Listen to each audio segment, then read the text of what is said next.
Well.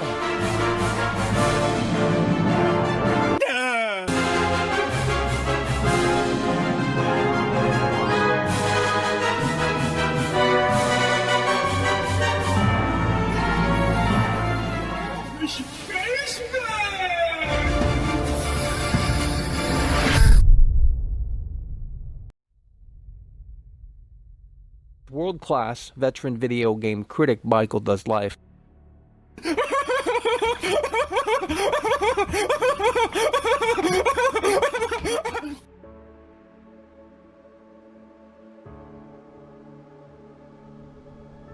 Oh, Michael.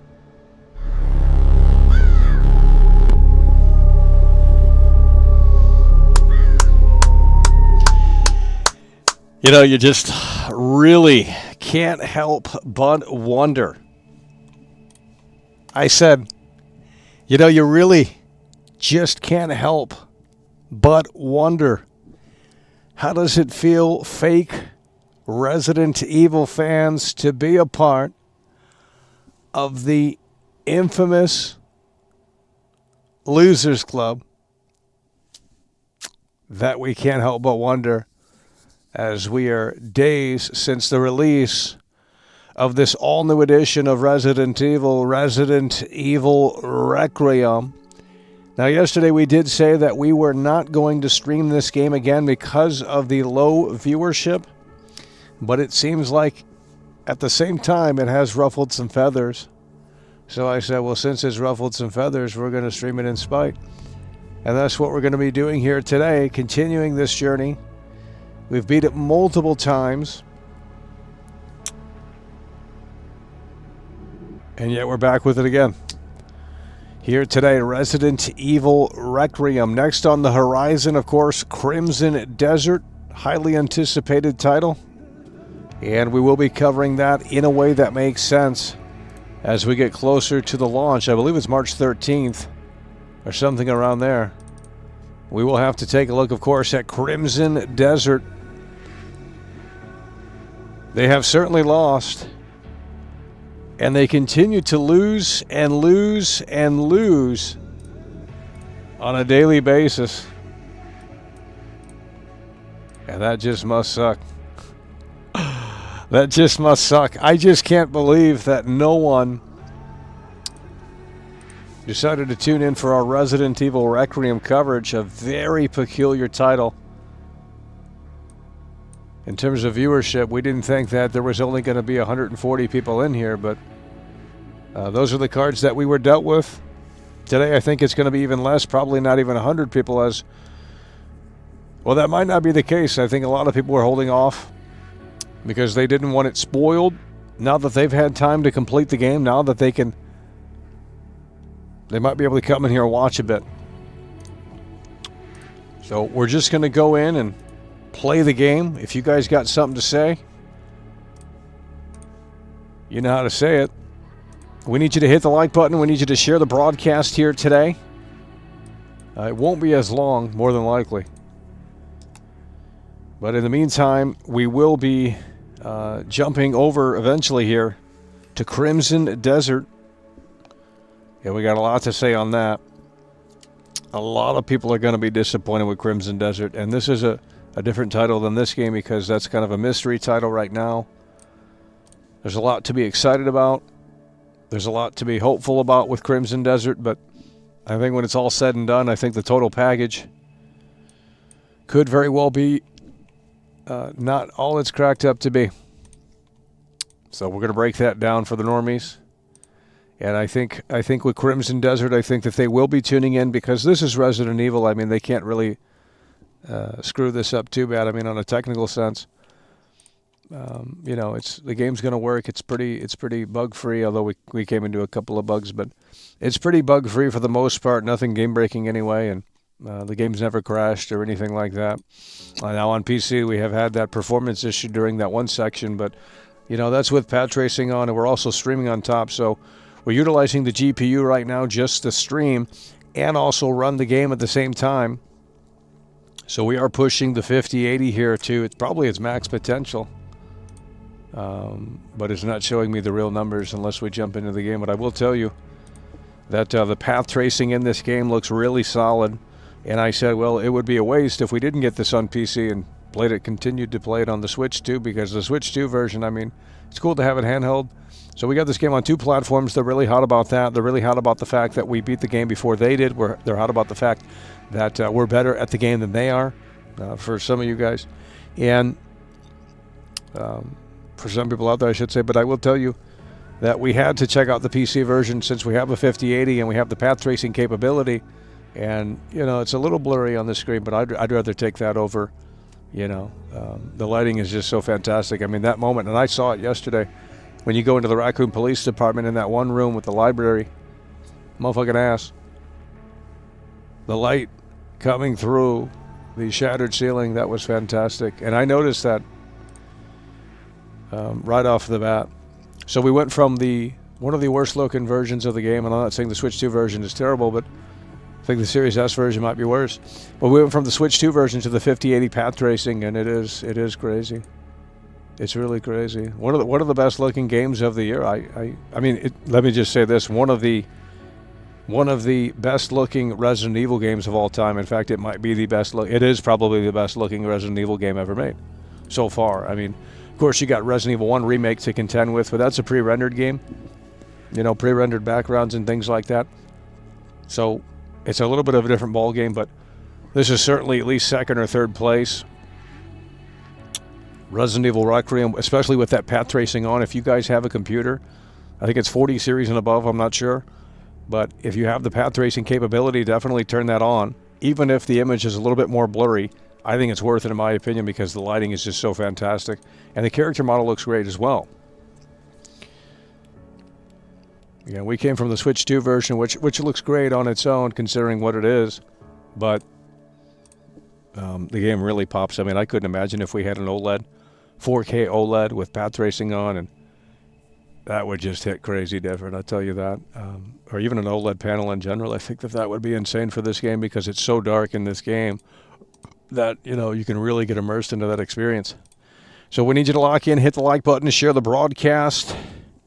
We are going to be continuing this. Not that we haven't beat it. We've beat it plenty of times. In fact, probably more so than you have.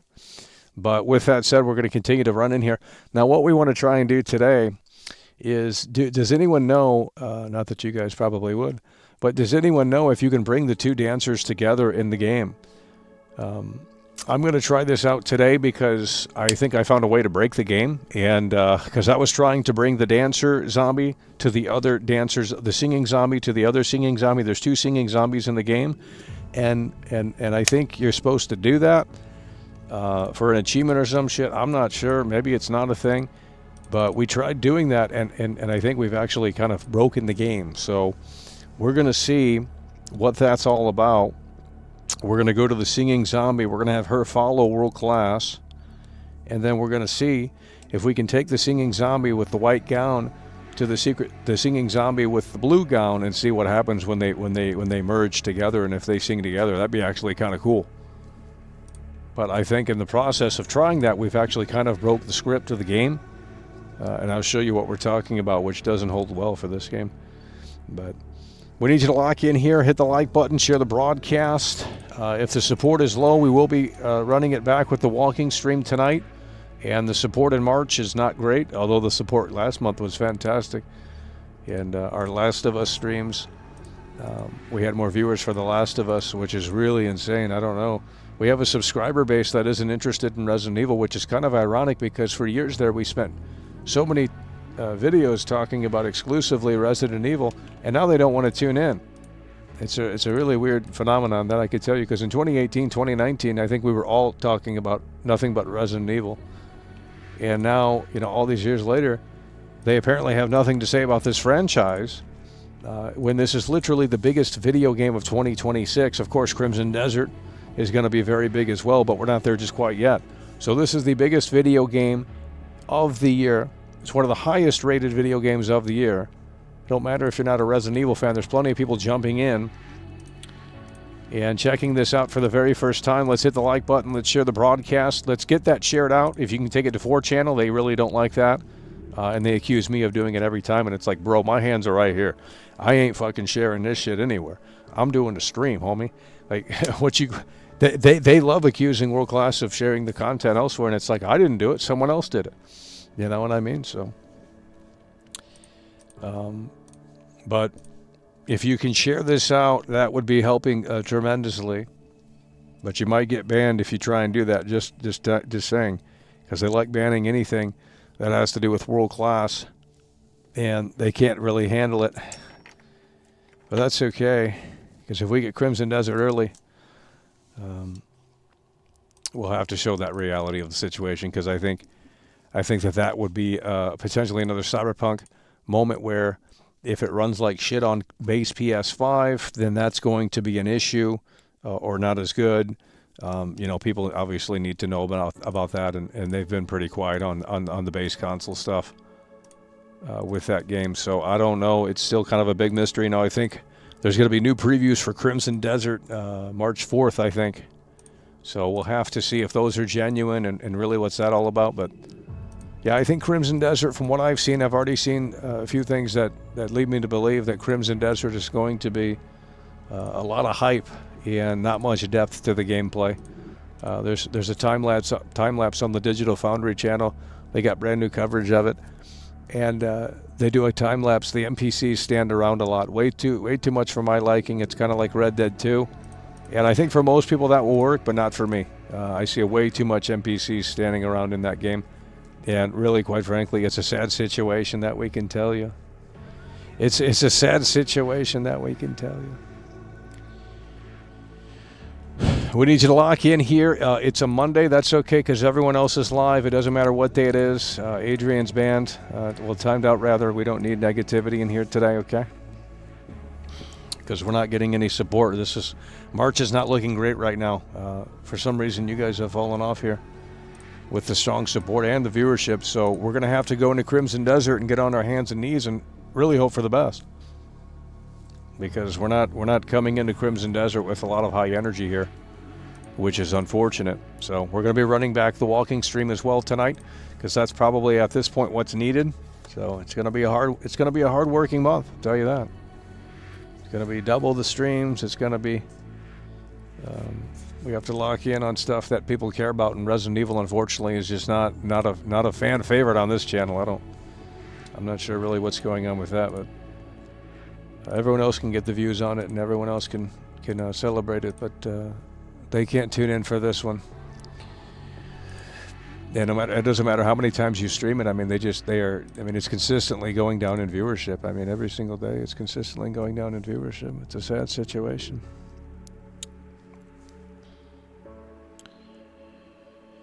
The bosses in Requiem, a slight disappointment.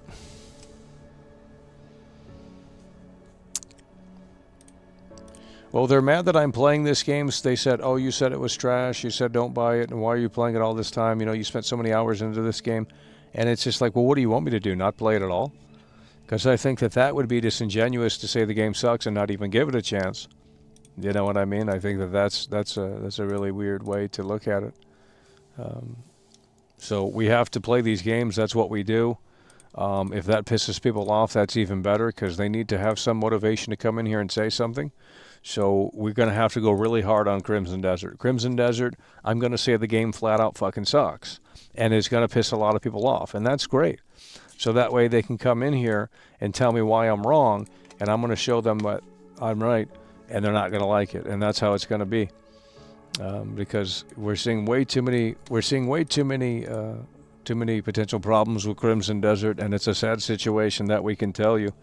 So what do you guys want to do today? We can keep it short. If we're not going to get support, I'm not going to go live. We've never gone live, and I hate doing this, but it's just like when you're accustomed to something, and I understand it shouldn't be expected, but like, you know what I mean? It's a hard situation to you wouldn't work at McDonald's for free, would you, if you got paid $10 an hour for multiple years in a row, and then all of a sudden you show up one day and then no one wants to, the boss says, well, we're not going to pay you anymore. Well, why would I want to work here, other than you want to show your boss some loyalty? Maybe he'll put in a good word for your next job. I don't fucking know, but we have to find a balance in here. We might have to potentially raise memberships if the support this month is not going to help compensate. If the Super Chat support isn't going to be as strong, because, you know, it's just not looking great in here for March, I'll tell you that. And this Resident Evil coverage is certainly not helping, but I don't care. I want to play it because, well, what else do you want me to do? Like, I mean, I'm not ready to jump into Crimson Desert. We have a couple of more weeks for that. We got Jeremy Power coming through, though. He's popping the cherry. Look at this right here. Jeremy Power is stepping up to the plate here, and it is what we love to see. Jeremy Power is coming through, and he's always got great conversation. He's always got topical points here, and we love conversing with Jeremy Power. He showed us that Halloween gameplay. They're having that at PAX East. And if you guys are at PAX East, record footage if you can, or let me know how the gameplay is. But motherfucking ass, it doesn't look that great. But I will tell you that, you know, the game isn't coming out until September, so we'll see. So we got, nonetheless, Jeremy Power is in the building. He's coming through with a 5, and he says, "Hey, Michael, you should do the severed head puzzle in Resident Evil 9. If you do it correctly, you will hear a girl giggling over the speakers." Is that the final puzzle? Because they finally figured out a way to complete the final puzzle. And, you know, I think that just gets you points. I'm not sure. But, yeah, they finally figured out how to complete the final puzzle. And it took them, what, 4 days to figure that out? It took them 4 days to figure that one out. Jeremy Power in the building, coming through with the 5. I'm going to try and bring the two zombies together. I don't know if that's a puzzle. I don't know if you can even do that, because they're on kind of one side of the mansion to the other. But we're going to see if we can try and make that happen. We were trying to last night, but we actually kind of broke the game a little bit. We'll have to show you what we're talking about, unless it was exclusively the Switch 2 version. So we got Jeremy Power coming through. Pop of the cherry, set the mood, the vibe, the tone, and the atmosphere. Beyond the Soul says, jobs in the U.S. are somebody for work, so that analogy makes no sense. Okay. I don't know what you want me to tell you, bud. All I'm saying is that they showered me with support, and I didn't ask for it ever, not when we first started. So, unfortunately, it's just human nature. The expectation is there. It shouldn't be there, right? But, you know, we can't go from record-breaking support in February to, like, fucking zero support in March. I mean, it's just weird how you guys are really bipolar with the support. I mean, one moment it's amazing, one moment it's like, wow, you know, it looks like we can sail smoothly here and not have to push. But, you know, if we're not going to tune in for Crimson Desert, we will not be streaming Grand Theft Auto 6 on this channel. Not day one anyway. It's not going to happen. I don't care if they show up last minute. Like, you know, we have not even hit 300 viewers, which is kind of typically what we hit with a brand new game, especially if it's big. 300 plus viewers potentially. And we didn't even get close to that. I don't even think we got close to 250 viewers for Resident Evil Requiem. We got really screwed either by the algorithm or lack of interest or care from our subscriber base on Resident Evil Requiem. They honestly just couldn't give two shits about this game, despite it being being the biggest video game of all time. Well, not of all time, but for this year. So to me, that's a mystery. But today we got 150 viewers. It's looking a little bit better, actually. So maybe it is a spoiler thing. I don't know. If you guys can continue to hit the like button and share the broadcast, that would be greatly appreciated. We're not skipping Crimson Desert. We're not skipping Crimson Desert. We're not skipping Crimson Desert. Why would I skip Crimson Desert? That's dumb. We're not skipping Crimson Desert because I want to play an open world game on the heels of Grand Theft Auto 6 to see what's going on. They're promising a lot in this game, and it seems like you can do a bunch of different stuff and a bunch of different activities. So we're not skipping Crimson Desert. That's actually really stupid to say. Because if I skip that, I guess we're going to have to go into 2K26 WWE, and we don't have an audience for that either, so... You know, I mean, if we only have, think about it like this, I mean, it's pure mathematics. If we only have 150 people in here, and if, you know, 40 of them hate the game, you've lost 40 viewers. You don't have another opportunity to rebound on that viewership unless it gets pushed out in the search bar or the algorithm, what have you, or if someone shares the broadcast. But, you know, they treat you weird in here because you have different eyeballs and you have an abrasive voice, and, you know, I don't know. I can't try and figure it out because it just starts to get really stupid. But it seems that might very well be the case. So, nonetheless, Jeremy Power coming through. And we'll do the walking stream tonight because we're going to need to do it because March is not looking great. And we might have to put the brakes on these streams until, maybe another week break or something like that because the support is it's not looking fantastic here. We started playing, I mean, just within the past 2 days, they just can't handle Resident Evil. And it's like, well, that's not, you either tune in or you don't. I mean, it's as simple as that.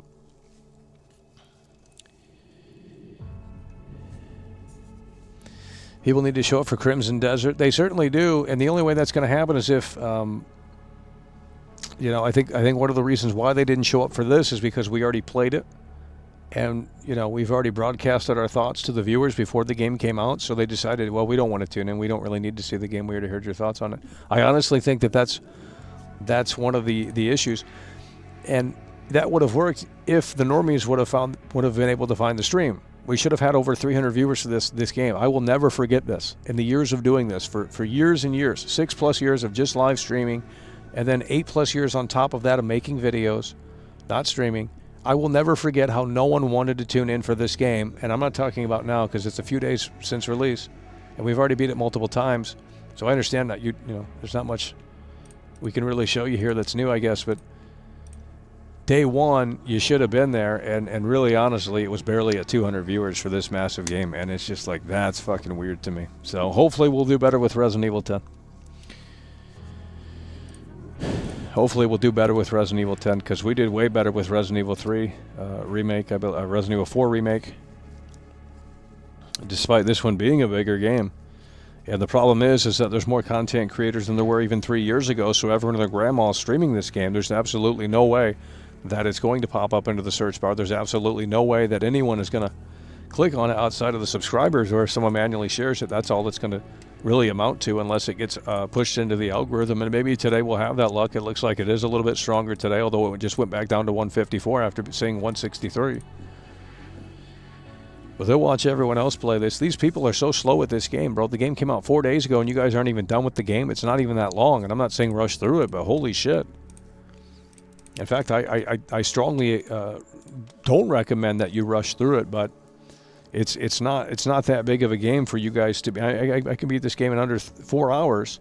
It's not that, and that's on standard, by the way. No aim assist. I don't know what you guys are doing in this game that's taking you guys that long. Internet darling game. More people are playing than watching. I disagree. Look at the numbers on Twitch. Let's go to Twitch right now. And let's type in Resident Evil. Oh, let's type in Resident Evil. What the hell is that? Oh, it's terrible content over there on Twitch. Resident Evil Requiem has over 217,000 viewers on Twitch right now. It's pretty big. But the game came out 4 days ago, so you guys got to lock in here. A lot of the streamers are dragging it out. Oh, yeah. Well, that's smart. We ran through it, and then, there's nothing left to do. It's actually very smart for them to drag it out, and I'm going to be dragging out the next game so we can do a 20-part series. That's what we're going to do. Because that's actually smart. They're milking it. And I ran through this game, but it's like, well, we had it a week early before anyone could play it. And for the most part, and what do you want me to do? Like, if I already know where to go, I'm not going to pretend like I don't know where to go. Like, that's fake. So I can't forget the game and say, hey guys, we're playing it for the first time. Here's my gameplay impressions. We already know exactly what to do and where to go. And that's just the way it is. View botters don't count. Yeah, well, they must be all view botting because I guess that would explain it. Some people like to enjoy their games and take their time rather than flying through everything. Oh, now they're mad that we sped run through the game. My initial playthrough wasn't a speed run. It took 8 hours, 12 hours. It's a short game, cope. You know what I mean? Like, if I know like, bro, what do you want me to do? Like, you want me to just, like, what can we show you that hasn't been shown before? Especially if I know the exact path on how to progress through the story. I need something going on the screen. You have to give me something. I can't just roam around and look at the zombies. I mean, that gets boring. So, we're not playing it on insanity mode because that's way too depressing. Not depressing, but it's not great. Pistol only challenge, no. Shop challenge, knife only challenge. You can always make content with it. Yeah, well, we're going to move on to Crimson Desert. I'm not interested in I don't speedrun games. I'm not a speedrunner, but I know the path on how to beat it efficiently, so, you know, that's what I've learned from my experience with playing the game. Oh, and nonetheless, we got Dr. Blitz. Did I say Jeremy Power? Dr. Blitz was actually popping the cherry. We forgot to read this one out here. Dr. Blitz did come through. We forgot this one. It came through before the broadcast went on the air. So Jeremy Power popped the cherry while it was on the air, but Dr. Blitz, the true pop of the cherry here, and he's coming through with the 5. So we do have Dr. Blitz coming through as well. Hopefully he's not mad that we forgot his super chat because we actually did. But he says the numbers don't lie. These type of games are the new pinnacles of life. Please don't. People don't want to hear this, but I'm on my third replay. 1998 forever. He's on his third playthrough. We're on our probably. I swear we've beat the game at least 7 or 8 times. I'm not even trolling. So Dr. Blitz in the building. He is Papa the Cherry. We forgot to read that one out. Dr. Blitz is coming through. And we got Jeremy Power coming through as well. It is what we love to see. But we're going to have to fire up that Crimson Desert coverage really soon here because that's what we need right now. We need Crimson Desert coverage. Yeah, there's a lot of question marks surrounding Crimson Desert. Play on the hardest mode. We've already done that, so you would know that because you were in here talking smack. So you guys really don't watch these streams. Like I don't understand why you're not clicking or tuning in. I'm just saying how people drag the game out. Always something you can do. Yeah, well, I'm not interested in dragging the game out. I mean, I don't think there's much interest in doing stuff like that. We usually like to keep a tight schedule around here with the releases, and we got a big release coming up, Crimson Desert. WWE 2K26 is also coming as well. We'll be probably checking that out. Although if the support is continuing to be pretty low here, we're gonna have to selectively choose what we want to cover because we can't be buying all these games. I mean, if we're only making $5, $10 a stream, I mean, you know what I mean? I mean, it's just the support in here is just it's gone off the rails. It went from fucking unbelievable support, and a lot of that is thanks to Harry Holmes and a lot of other heavy hitters. During that Last of Us series, but if the heavy hitters are going to throw the towel in, and I'm not expecting them to be here every stream, but I mean, if you, it's just we have to selectively choose what to cover, if that makes any sense.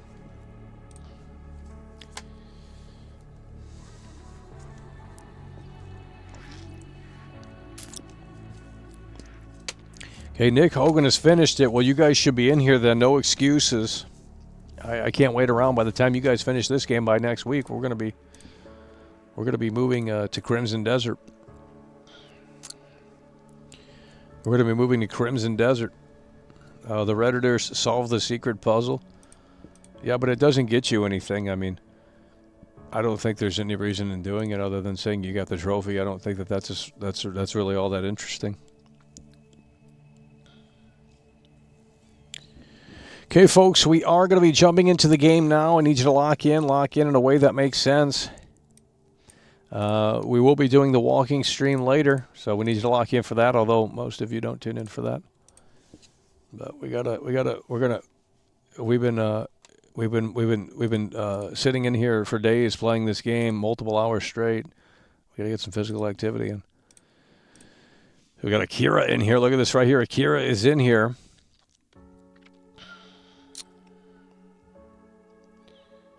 Leon puts a wedding ring in the end of the cutscene. It gives you points to in-game store to unlock more and the trophy. Yeah, it's not worth it. I mean, if it had like a, you know, a better unlockable, I think it would be worth doing.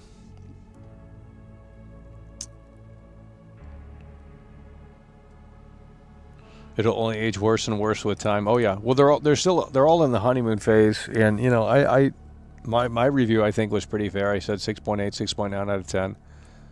You know, you can have fun with the game. I think it's a blockbuster kind of game where you rent it, play it, experience it, and then you just kind of move on until there's DLC. Come back to it maybe then, and if the DLC is great, then that's another thing to check out. But right now, where it stands, no mercenaries mode, no photo mode. Sure, you got insanity, you can run through that. You got, you know, unlockables, but I mean, you know, Village had mercenaries day one, so it's just to me it's just like, and then there's just so much of this cutscene slop. You walk 3 feet, cutscene, walk 3 feet, cutscene. You're flipping back and forth. I mean, it's just, you know, I mean, it's just, it could have been done better. Could have been done better, but we're going to go to the game.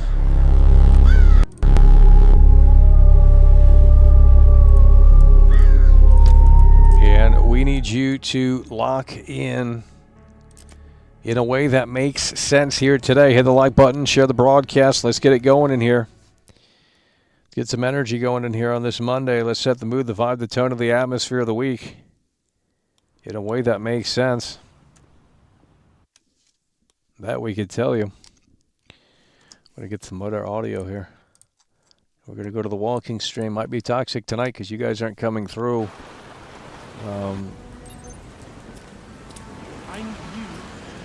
So we're going to hope that the night crew can step up to the plate a little bit. We'll see.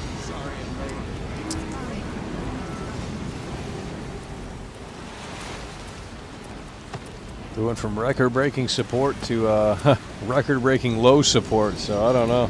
It's all over the place. But I do know that we have to drop this game pretty soon here because it is not... No one wants to see you play it, I guess. I don't know.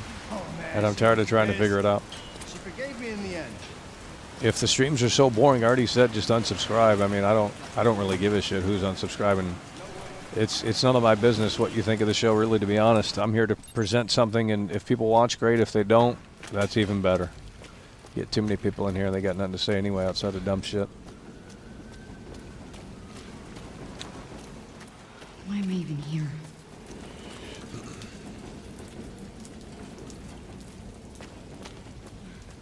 But this one for our channel was a dud. Coverage was not popular at all. But the video we did has, like, I think 12,000 views, so that's pretty good. We got lucky on that. On our review, we got lucky on that, but the streams, they did not want to see you play this game. The only opportunity we had was to play it super early. Yeah, we were going to run it back, but the YouTube chat was broken that night, of course. Sad situation, that we can tell you. It's a sad situation that we could tell you. Hit the like button, share the broadcast. If you can't make it now, you're going to be making it for the walking stream, hopefully.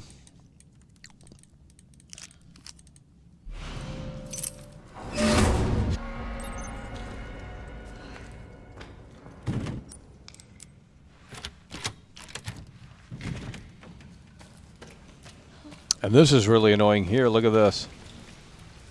Check this out. Look at that. You can't bump into the curtain. The wind is fake. Look at this. The wind is fake. The wind is fake. The wind is fake. Dude. Oh, that's bad. It's like on a pulley system or something. You can't interact with the curtain. You can't interact with the curtain.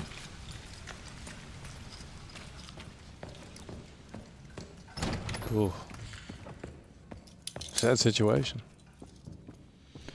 The fake Resident Evil fans don't care, they'll tell you.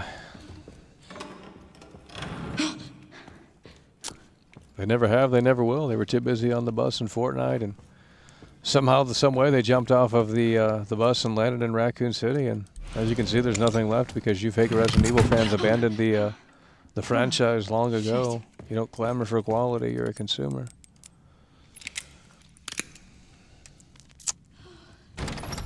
sad situation.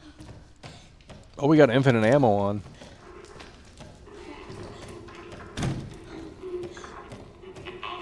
That makes it too easy. I'm going to turn that off.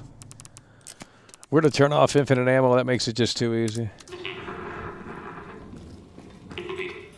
What?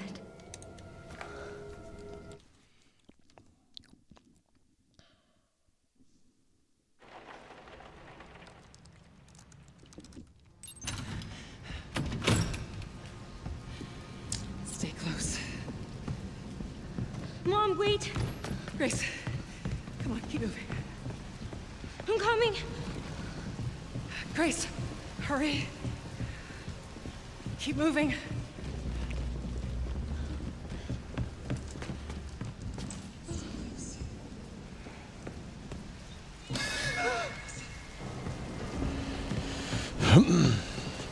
Grace, come on.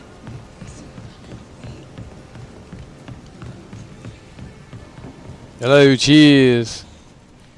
Come on. Bit of a drag, isn't it?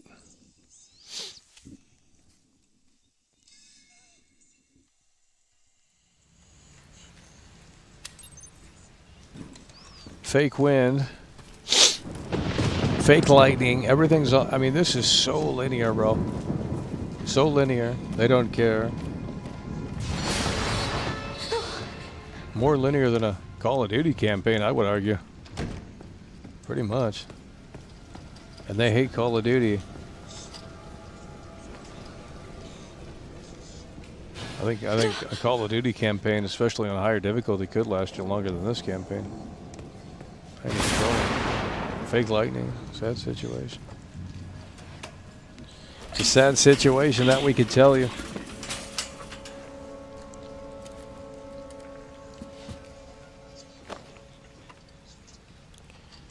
It's a sad situation.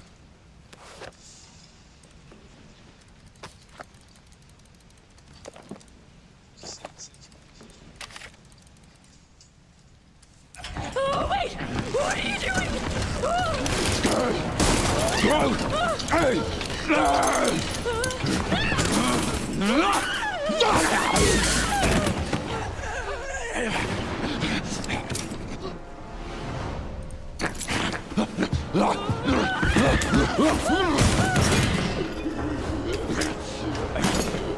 Get away! Get away from me!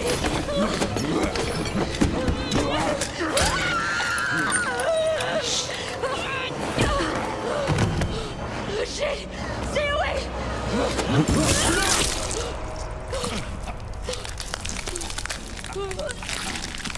They can't handle it. They can't handle it. We've got almost 200 viewers, by the way. Now they want to tune in. I think we've been playing this game for 140 viewers for the past 3 days. So we got above average view count here. Should be way higher, though. We should have over 300 people in here right now. World Class is the only one telling you that this game is mid. You can't handle it. Now, that doesn't mean it's terrible, but it is, you know, not something that I would say is a masterpiece by no stretch. I mean, there's just not enough content here. They're already having to mod the game to make it worthwhile. Me? Sad situation, that we could tell you. Here, are we taking in the points that we earned?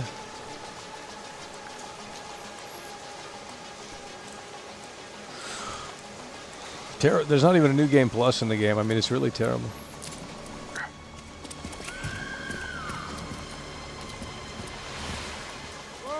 Whoa. Hey, what the hell, lady? Help me! You okay?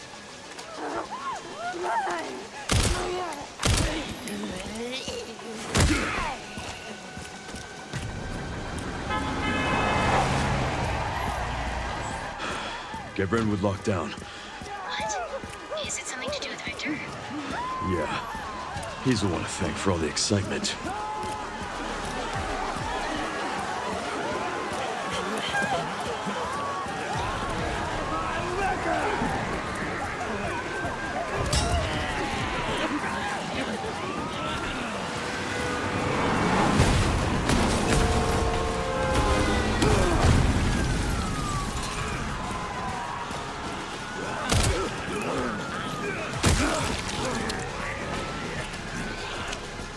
Boom. Just like that. Look at that right there. World class at work. You know, they've been really silent since we've been whipping ass in this game. I've never seen them be more silent. Really just put it to bed, didn't it? Fake gamer, by the way. Haven't heard that in quite some time.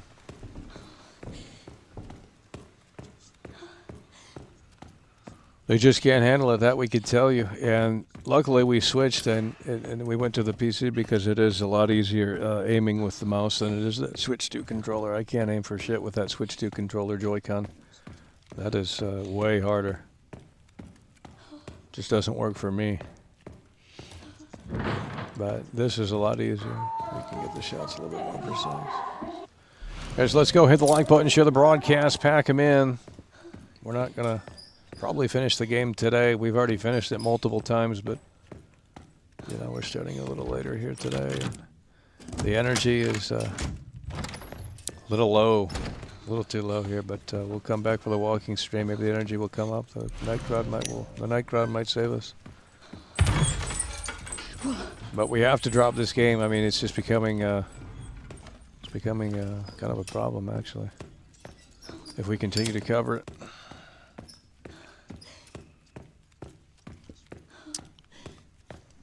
You would think that they would wake up every day and say, you know, World Class is live. You know, you should be so grateful that World Class is here for you. Because no one else is going to provide you entertainment. I mean, they're not going to tell you like they're going to chill and play along with the narrative. And it's a sad thing, really. But What the fuck?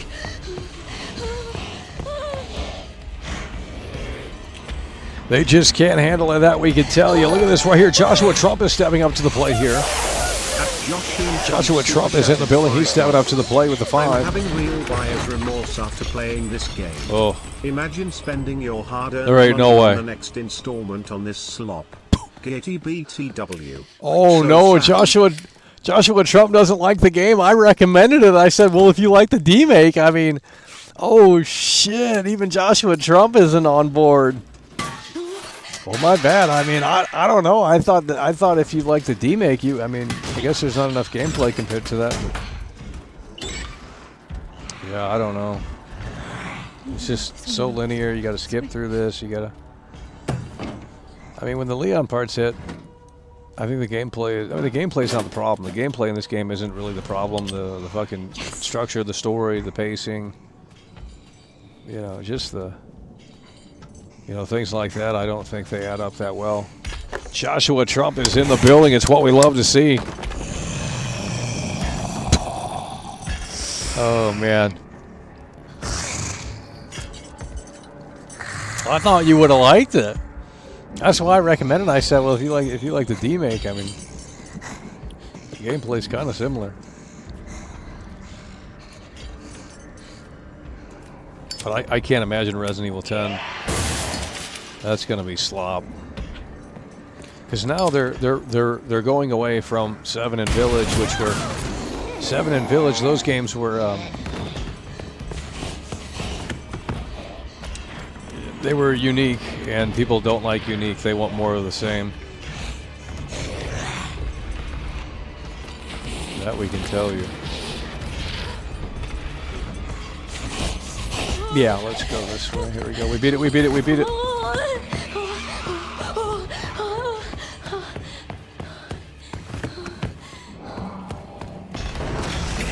No, we didn't. Unreal.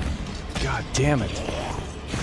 It is slop, I'll tell you that. You gotta do this fucking stupid bullshit.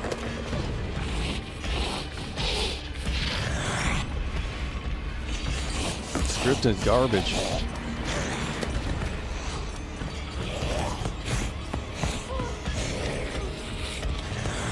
Scripted slop, that we could tell you. There we go. Game of the year, by the way. I mean, the year's not even, we're not even there, and it's just, they're already talking about game of the year, game of the year, game of the year. They love throwing that around so loosely, it's ridiculous. How can this be game of the year when literally GTA 6 is scheduled to release in November? I mean, are people dumb? Like, are people actually dumb? This shit is not game of the year. Like, this is a rental game. Like, I don't... It's not game of the year because, first of all, we're not even there. Second of all, when you look at the lineup of this year, I mean, there's certainly things that are going to be more bang for your buck than this game. On that principle alone, I mean, I don't understand, especially with Grand Theft Auto 6 releasing November 19, 2026, how you could come away and say that this is even a Game of the Year contender when you have something of that magnitude releasing that's going to literally last you so many months and potentially years. GTA 6 is going to be a beast. It's not a one-hit wonder. This is kind of like a one-hit wonder. It's a song on the radio that's good, and you'll listen to it a few times, but, you know, eventually you stop listening to it because it doesn't have really that much depth. That's what this is like. It's like a one-hit wonder song. How come we don't have enough points? They can't handle it, though, I'll tell you that. Experimental therapies. Yes. It's all very cutting edge. Expedition 33 needs to release the Switch 2 version. Here's what I'm going to say about that. This is actually better than that game, so don't even go down that road. Expedition 33 is terrible. The Grace parts ruins it for me. Yep. But you told me that prior of me buying it. Yep. But I didn't want to listen. Oh no. It's I over. wanted to be an incel consumer. It's over. It's over. Joshua Trump. Yeah, I mean...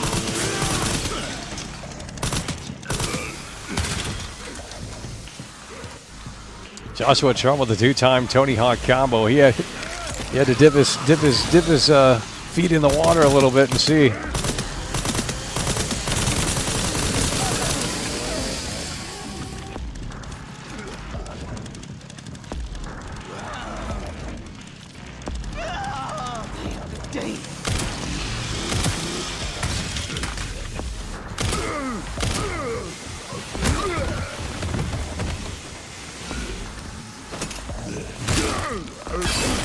Joshua Trump coming through with a two-time Tony Hawk combo. I mean, the gameplay's not the problem. It really isn't, but when you got terrible pacing and these short Leon segments and, you know, it's just... Plus, the game's kind of too easy at this point. I mean, I ain't trolling like...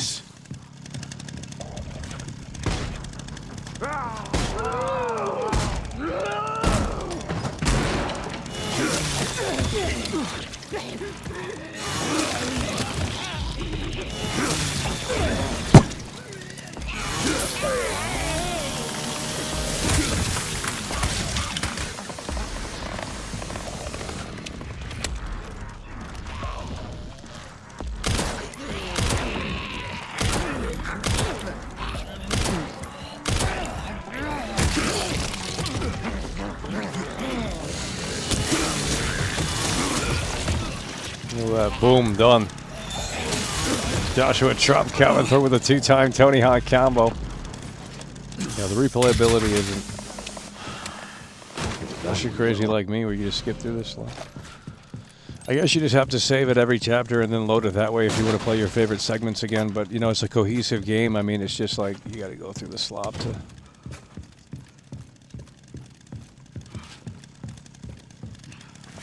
So I said it's kind of like Starfield. It's like you get chunks of gameplay in this one. Not really cohesive. It's a sad situation.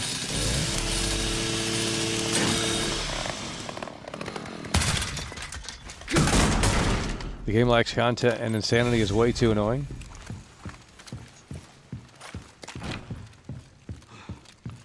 Yeah, they should have had Mercenaries mode day one. They should have had That bastard something did a it little again. bit more. How are things on your end? I just hacked Look into at the John the center's Don network. coming through. Good. John the Don is coming Can through. you find me the floor plan? I'll see what I can Starfield do. is releasing next month on PS5. I'll try Oh, to track Lord. him down. Keep me posted. Will Oh, do. man.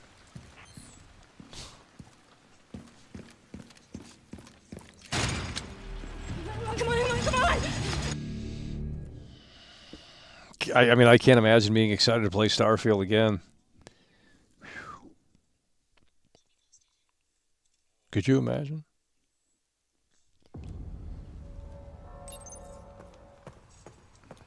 Could never be me.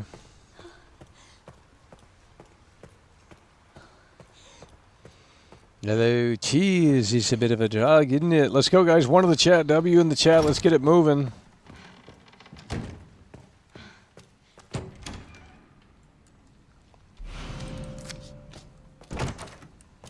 I think they're just really mad that we figured out our own route in this game without any help from the internet. We beat it before they did. We played it before they did. I honestly think it's a jealousy issue with this game. The fact that we beat it without the help of the internet. There was no guides on the internet when we had it. You know, we literally had to learn this without the help of anyone. I mean, there was one guy in here that solved one puzzle for us, but they really can't handle that because it doesn't fit a certain narrative. You know, you got weird eyes, you're supposed to be a fucking loser and a terrible gamer, and it's like, well, I beat this shit before you did. And I can beat it faster than most of these losers in here. Mind you, without the help of the internet, we literally beat the game when there was no guides, there was no videos, there was no solutions to any of this shit. You had to figure it out. And if you guys get stuck, you can just go on the internet, type it in. There's going to be a video on literally everything, every pixel of this game.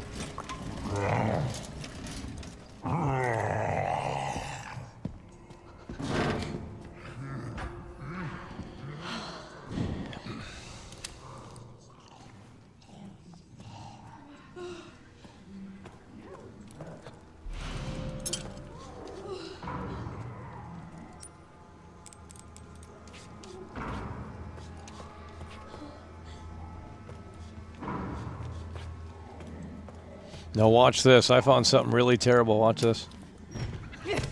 You want to see something really stupid? Watch this. Lock in right now. You want to see something really stupid? Lock in. Watch this. You want to see something really stupid? I need you to lock in. You start experimenting with this game and the cracks really start to show. This is really dumb. Okay, so we're going to go into a stall. She's busy cleaning the floor down there. We're going to go into the stall. We're going to close the door. Okay.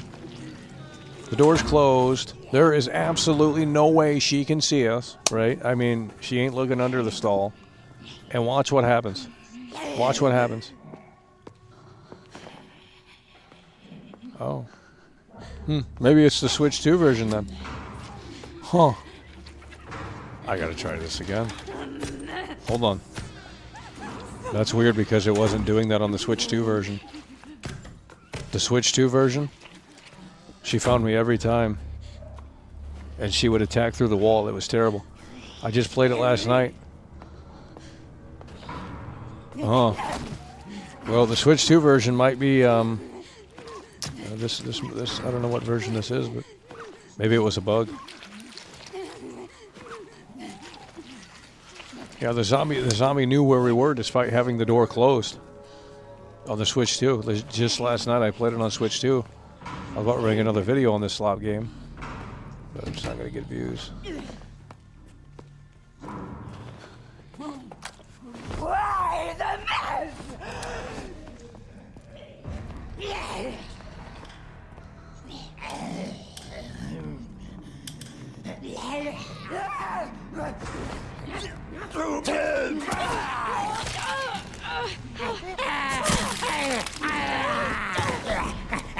Oh, shit.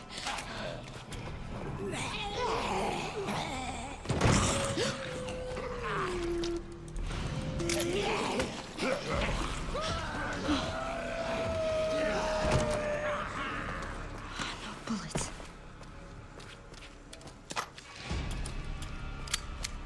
Hello, cheers, mate. It's a bit of a drag, isn't it?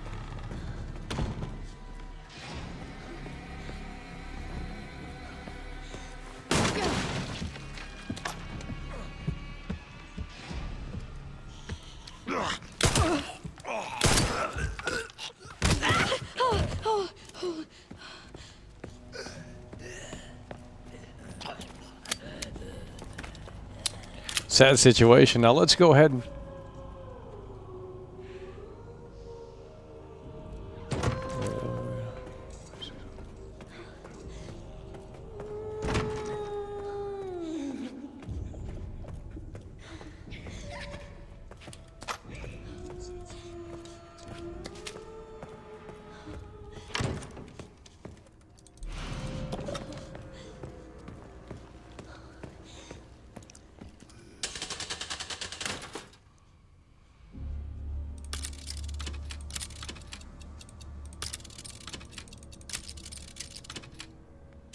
Okay, we're not thinking.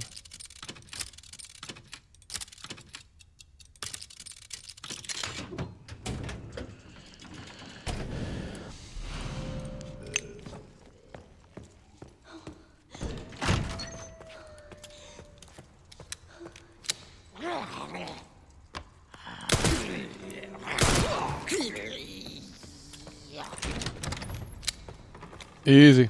I hate this place. Survival chore crap, says John the Don with a 2-time Tony Hawk combo. It is. I mean, you should have seen me play. At one point, we didn't think we were gonna beat this game because it was just like really that bad. When you come to this section at the very beginning and you have no help from the internet, and it's super overwhelming. It's super overwhelming.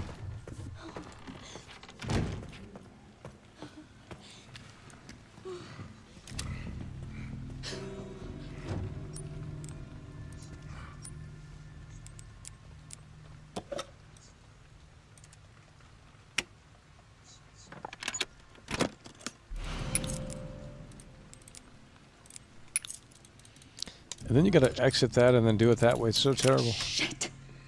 They can't handle it. Weird. How do people normally get in here?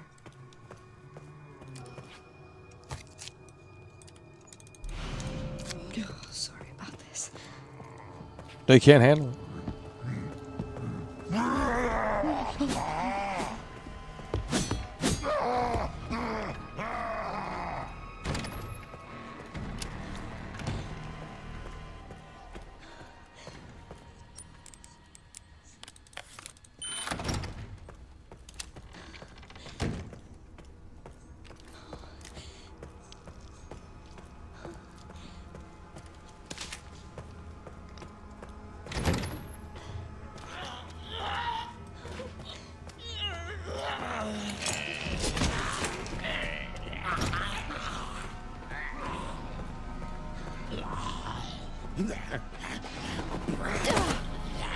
Benefit of the doubt.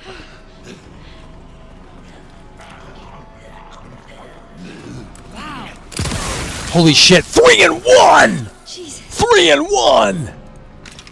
3 and 1. Wow! Rewind that right now. That was insane. We lined them up. It was a 3 and 1 special. You guys are not understanding on that. That was beautiful.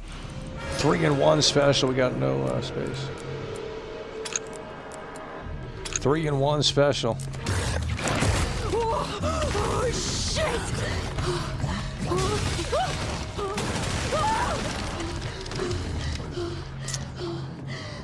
Look at that. We got bloody footprints from the chaos and carnage. 3 and 1 special. Gee Williker. Blood everywhere.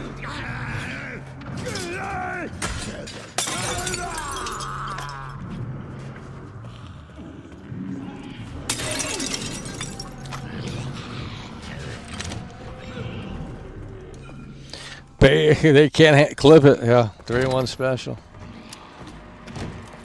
We line them up perfectly. Boom. First time we've done that. Okay, now he's gonna be right here. Watch this. Always in the way. It's so predictable. It's too on rails and scripted. I'm gonna go this way. Oh yeah, we didn't unlock it. That's amazing. That's amazing. That's amazing. Love it. Love it. Holy fucking shit, we died. Absolute garbage. Did not get the benefit of the doubt on that. Should not have died there, in my opinion. I think that was a little ridiculous, to say the least. Holy shit, we got to do that all over again. You've got to be kidding me. Oh my god. Okay, we're gonna have to get that 3 for 1 special again, because we fucked up there. That just cost us how much time? A minute or 2? 3 minutes? We're gonna get that 3 for 1 special again. Let's get that 3 for 1 special again.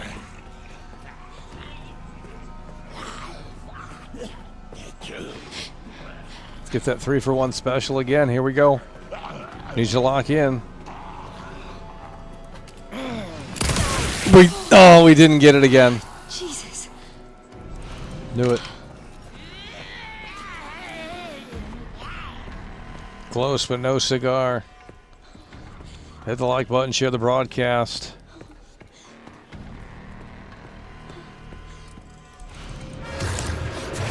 Oh, shit! Couldn't get it again.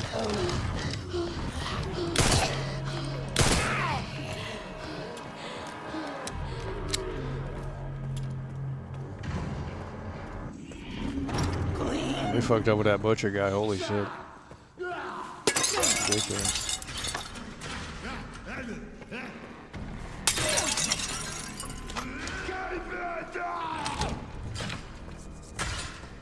We fucked up with that butcher. It's a sad situation.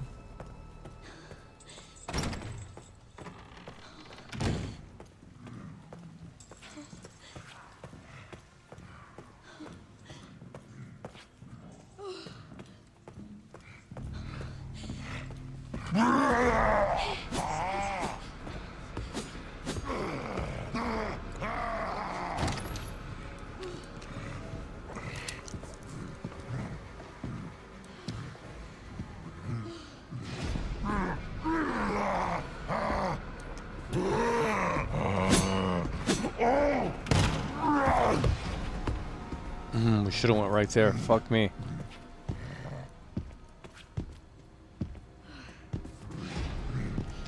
Yep. No!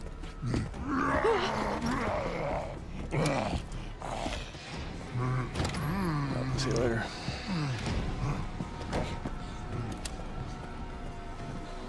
Boom.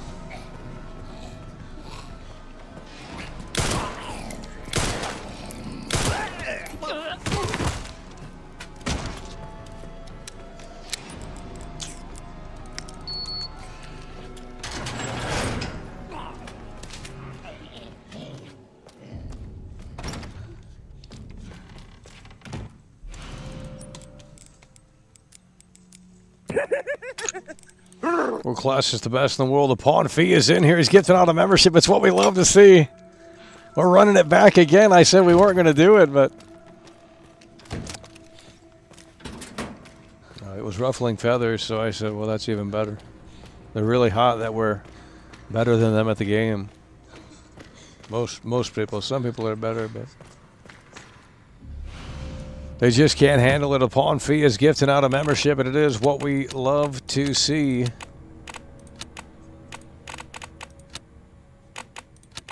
And again, we don't know what that one is. That's it. Boom! Look at that. That's getting better. They just can't handle it. We have no space.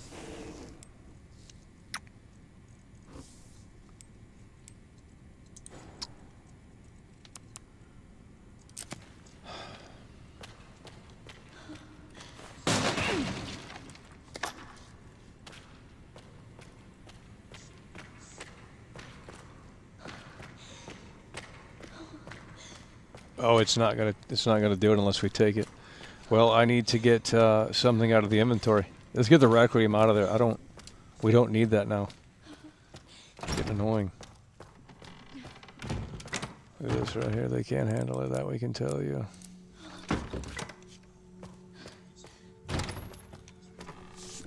They just can't handle it. It never ends, and that's okay. Yeah, and today we have a higher viewership, not much higher, but we have a few more people tuning in.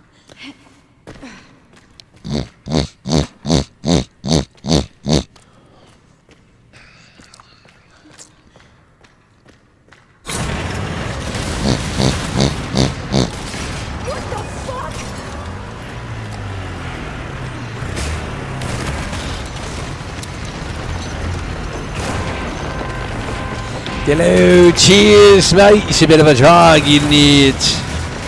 Pawn fee is in the building, plowing through. It is what we love to see. No,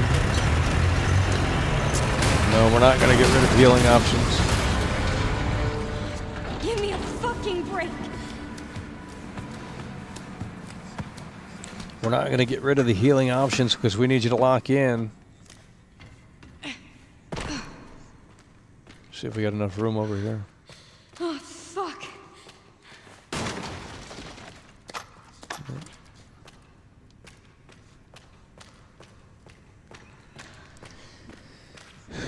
Let's go, guys. Get the chat moving. Boy, oh boy, can they not handle it. We've never seen anything like it. They just can't handle it. That we can tell you. Yeah, and what we're going to try and show you.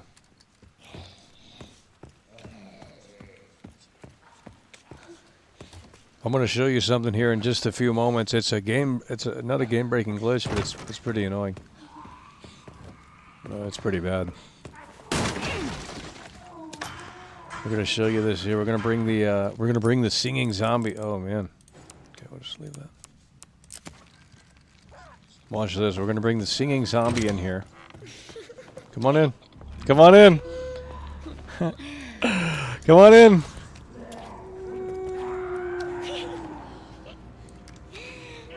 Oh, you want to do that? Hi.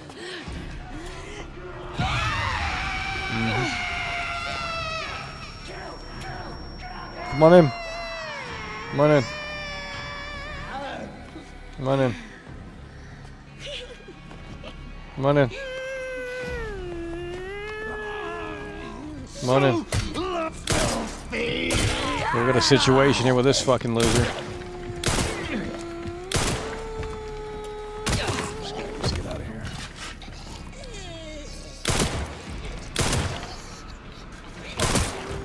A bazillion shots, literally a bazillion shots. No, I don't want that to mess with. A bazillion shots on that. No. You fucking dumb motherfucker. The game is trash. Woke slop is what it is. Woke fucking slop. That's what it is. Woke slop. I'm trying to do something with the singing zombie, and then of course they got like the super powerful zombie with the fucking IV thing. It's garbage. Woke slop. Now we got to go back all the way here. The inventory's full. Oh man.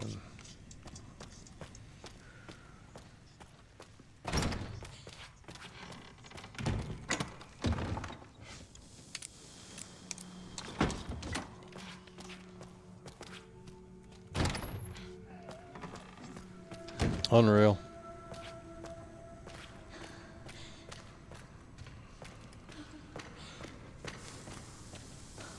Guys, let's get the fake Resident Evil fans in here. Put it on the Resident Evil Requiem Reddit. They don't read anything over there, so they won't ban you.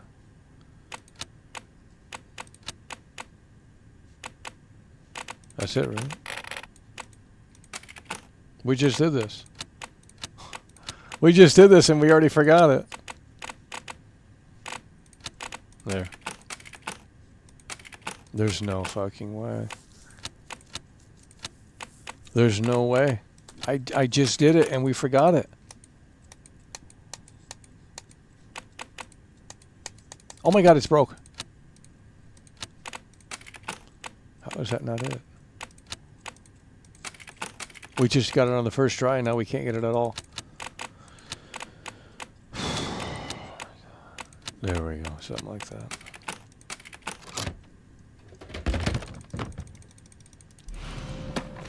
No, I want to do the singing zombie thing, but that fucking loser came in the way. Let's go. We need you to lock in.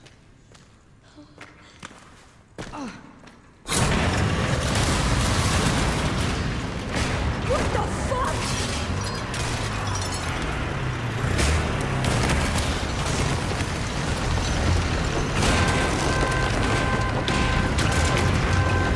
Let's go. We need you to lock in. Hit the like button. Share the broadcast.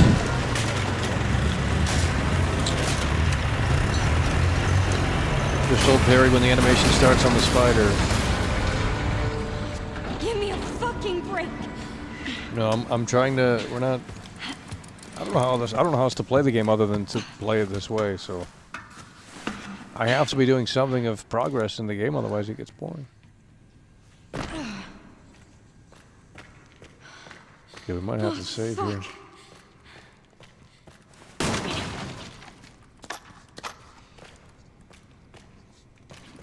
Cállate, pinche. Every day. It's a cállate pinche moment. It's a sad situation. Can't wait till Crimson Desert comes out and you guys are disappointed in that too. Oh, man. I already told you GTA 6 is going to be the bread and butter this year. Blur's in the building. Look at this right here. Super chatted Big dubs. Blur's in the building. Oh no, Michael. Not again. I thought this nightmare was finally over yesterday. Yeah, I thought it was too. Fake fans still refuse to show up. Yep. Woke Losers. disaster. Woke disasters, the losers. They can't handle it. That we could tell you. It's going to be a 2-for-1 special. Look at that. 2-for-1 special.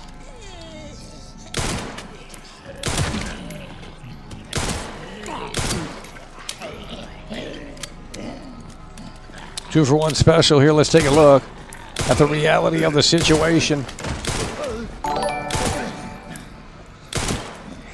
At Talking Games 9,000. Look at this. Oh my God! Talking Games is in the building! Talking Games is in the building! Super chat. Talking Games is in the building! Is hot. What is her Instagram? Look at this right here, coming through hard and strong, just as we got that headshot, and there's blood all over the wall. Look at that right there. That was one for the books. Talking Games is in the building, and he's plowing through hard and strong, and in a way that makes sense, and it's what we love to see.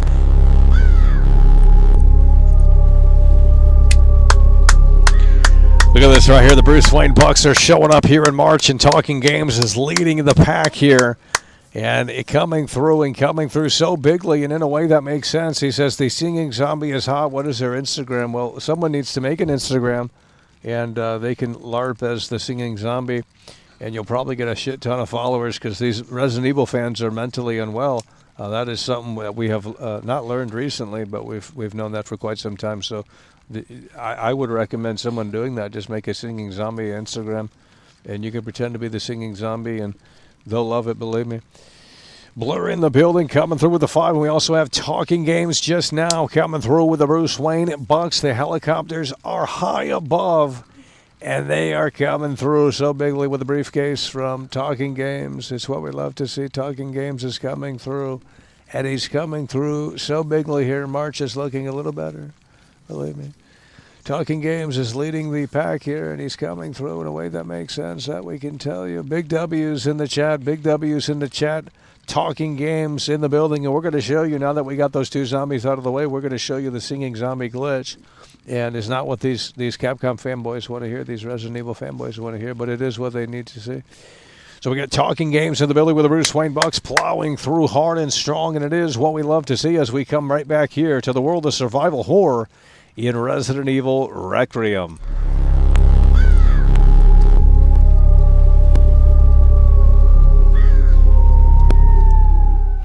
Boy, oh boy, can they not handle it.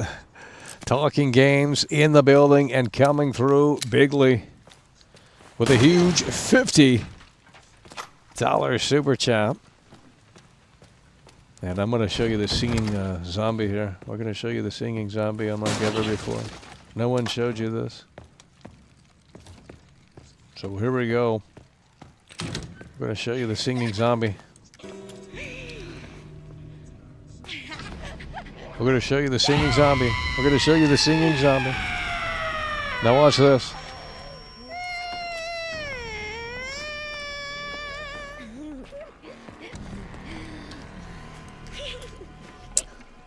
This is really bad. This is really bad. Watch this.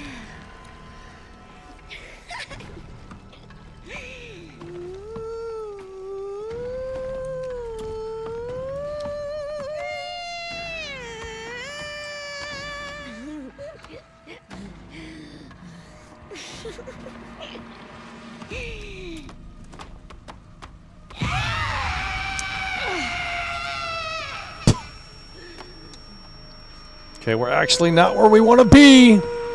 Oh, that works out fantastic.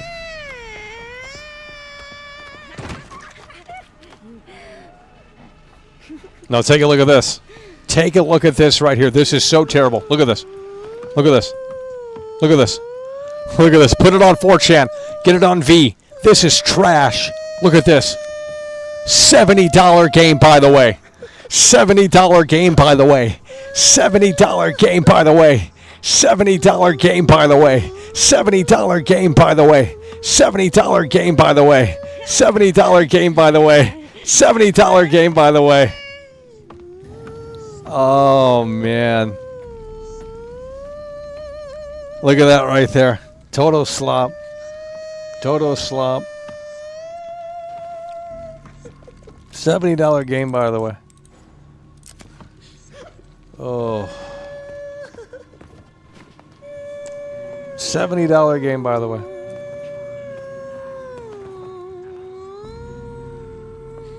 Can't even go to certain parts of the mansion. Like, that is so cringe. It's so cringe that we can tell you.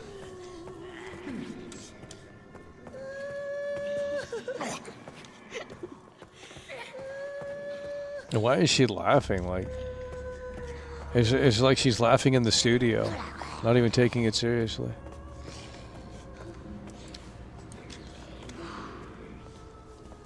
Unreal.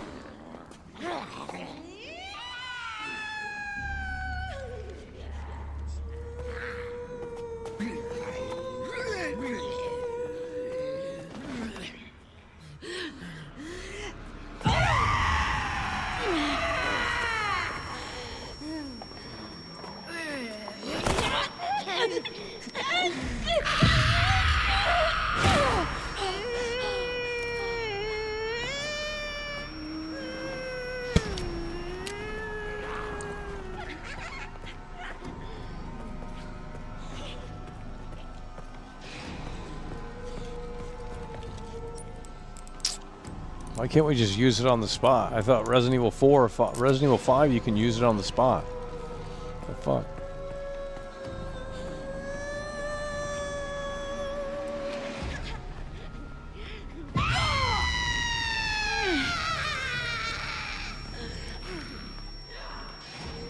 Riveting. We got big problems here in this game. Dude.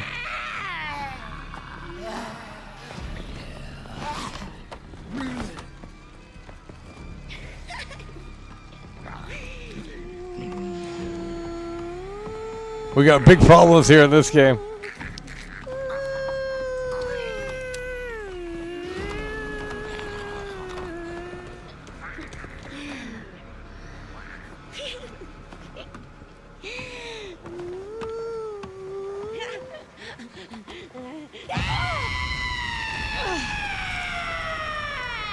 They can't handle it. Oh, mister.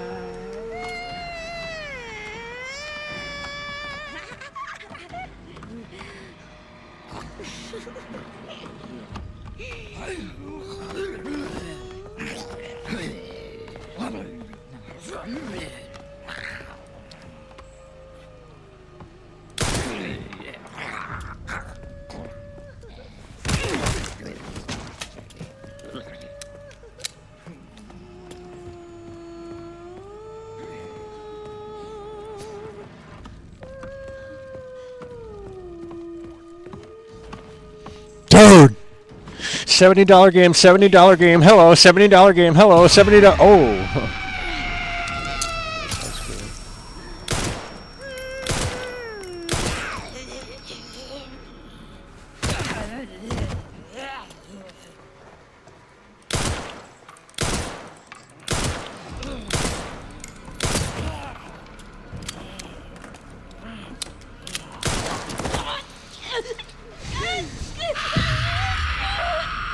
Bullet sponge enemies. Could never be me.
Dude.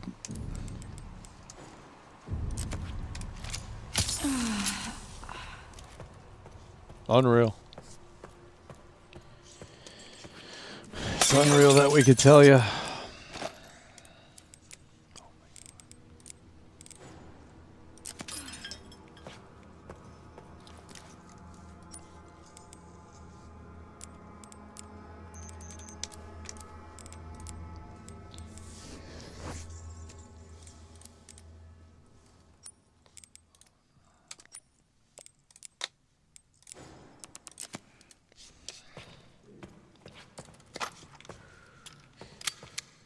Hello, cheers, mate. It's a bit of a drag, isn't it?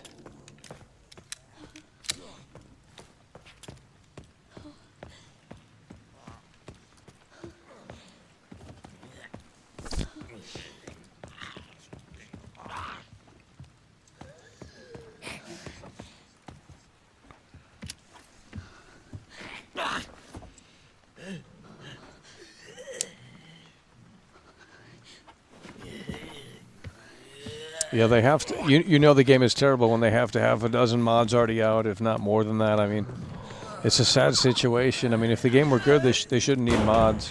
Could you imagine if PS2 players back in the day in 2005, like they got bored of the game, they just want to start modding the game? You didn't have the option to do that. GameCube. Oh my God, where the fuck did this music come out? Jesus Christ.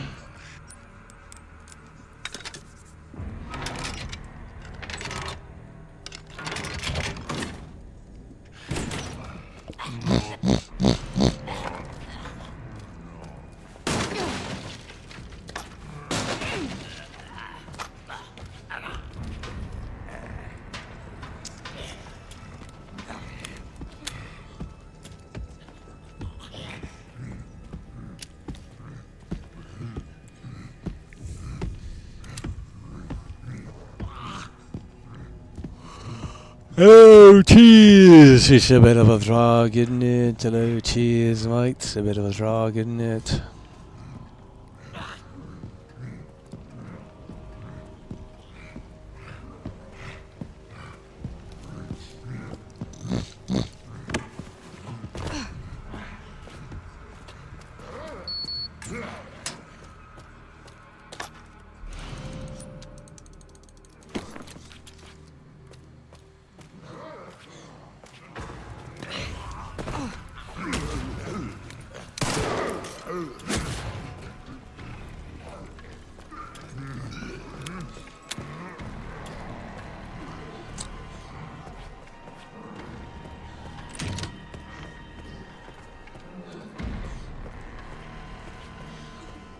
The point off the game for every mod needed. That's what I'm saying. I mean, really what you're saying is that you're bored of the game.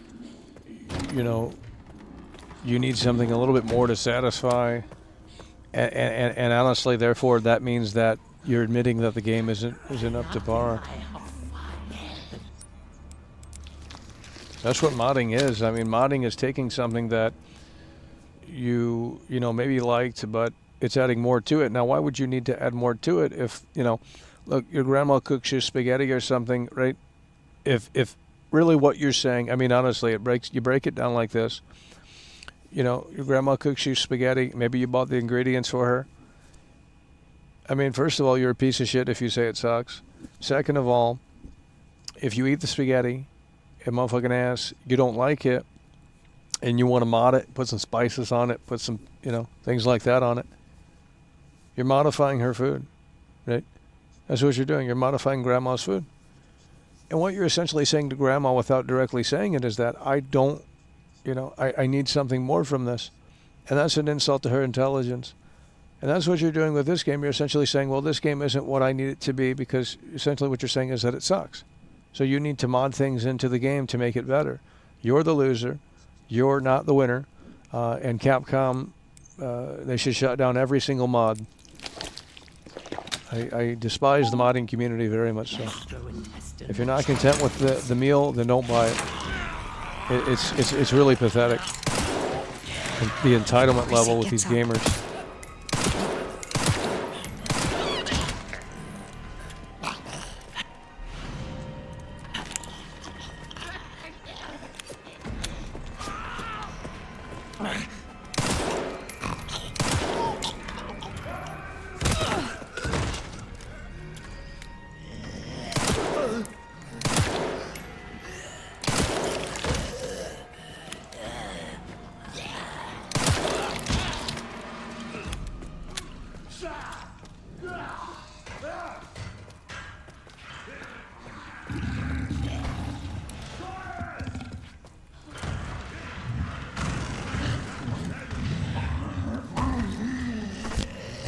They can't handle it.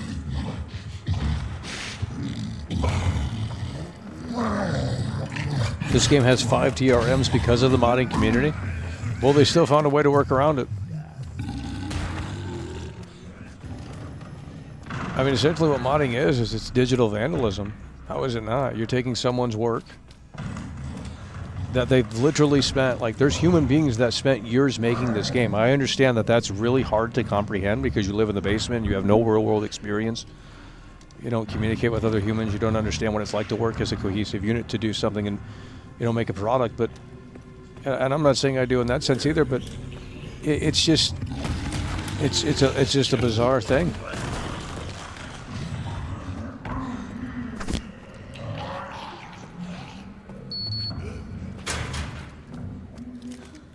Now, if Capcom came out and said, "Hey guys, we want you to mod our game. Here are the tools," that's a different story.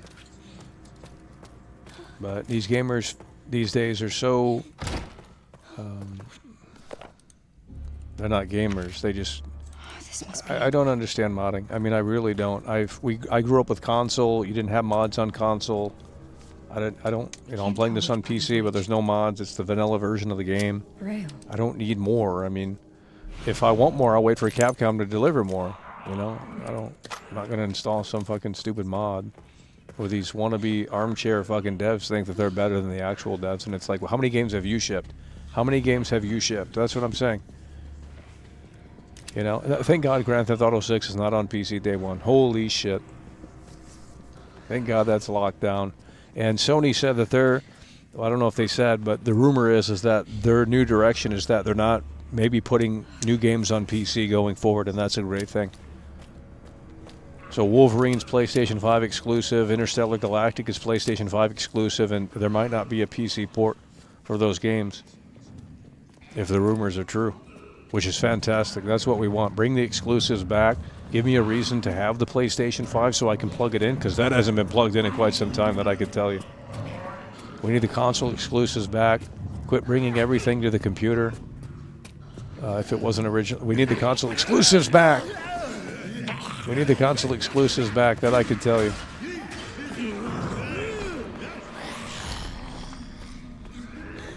We need the console exclusives back. It's unreal. Well, they don't want to hear it, but how am I wrong?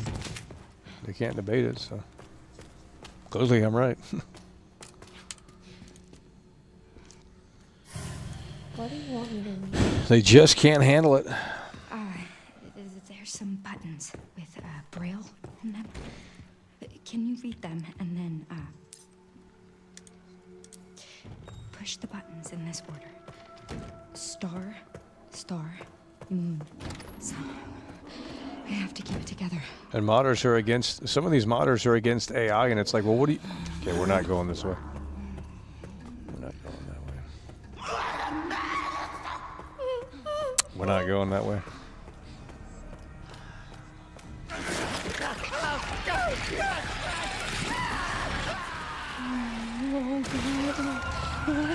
Okay, I need a flashlight or something. What is going on? Gee Williker.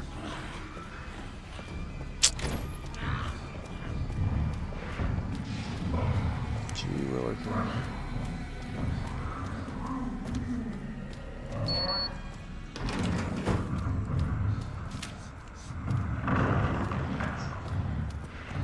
Oh, look at this guy.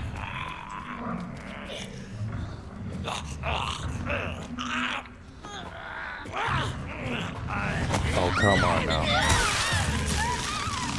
Come on now. Give me the benefit of the doubt on that. That was ridiculous. It's okay. I can't see, and I got no flashlight. that's great going forward. Not so great that this guy's in the way. But there we go. Huge W. We already beat it. Sick of seeing modded Last of Us. It's a mental illness is what it is. Join the development team. You know, maybe use it as, if you're going to use it as a portfolio and you're going to email the devs and say, hey, look, you know, this is my portfolio, this is what I've done. That's a different ballgame. But these losers want to sit in their basement all day, and some of them want to charge for these mods too, and it's like, that's hilarious to me. Fucking incels. Why don't you make your own fucking game? They know that's too much work. They ain't doing that.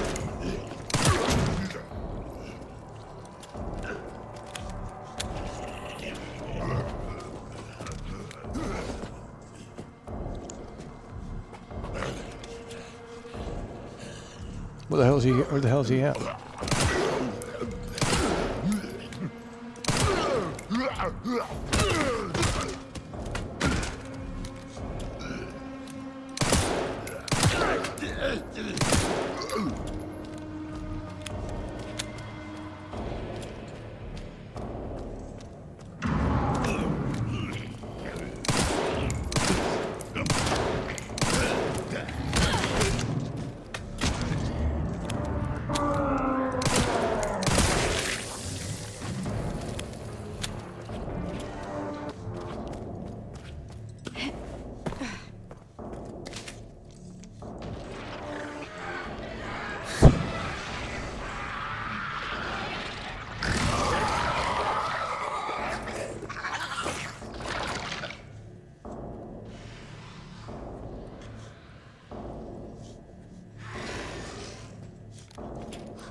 The Last of Us violence. Dude, where's Neil Druckmann? Where's Neil Druckmann? This is ridiculous. Blatant copycat. I did it! Blatant copycat. They can't handle it, that we can tell you. He was dead. They can't handle it.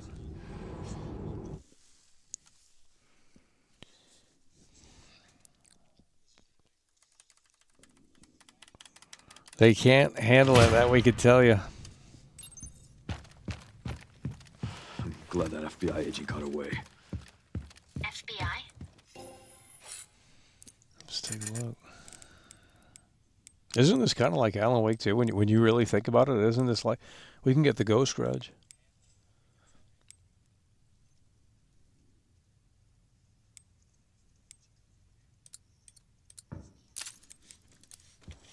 Yeah. Grace Ashcroft. Victor kidnapped her. What? Why? I don't know. And I intend to find out.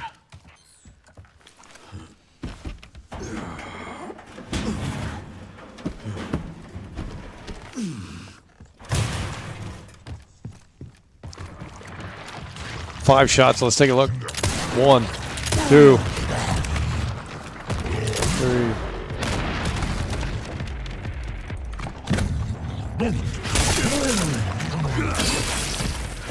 Felt that one, huh?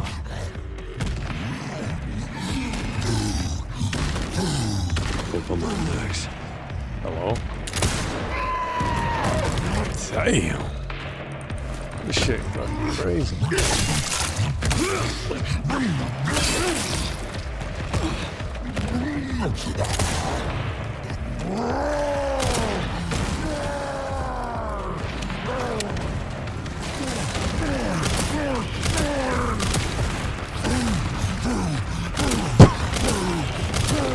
Woke slop. Woke slop. Woke slop. Game of the year, by the way. We got GTA 6 coming out this year. Like, you guys are stupid. Blockbuster game of the year. Beat it already with a Ghost Grudge. Boom. Game of the year, by the way. Thrown around way too loosely. Why are we talking about game of the year? It's freaking March. Bad situation. Sorry, but I'm not on the menu.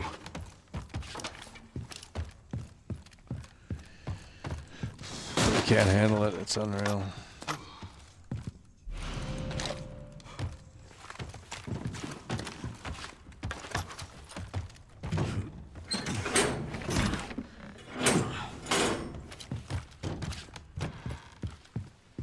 What if we go to that one room? Hold on. What if we go to that one room? We're going to go to that one room and see.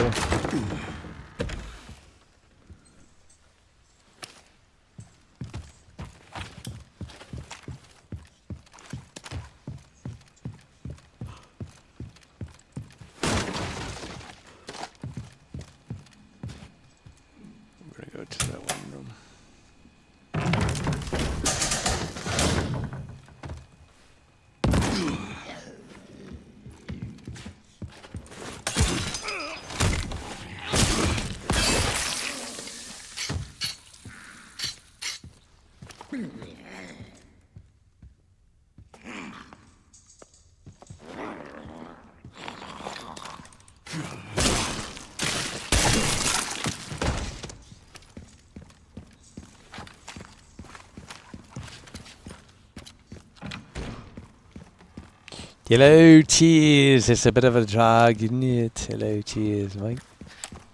It's a bit of a drag, isn't it? Here we got Leon coming through Jackson. It's a little too heavy in here.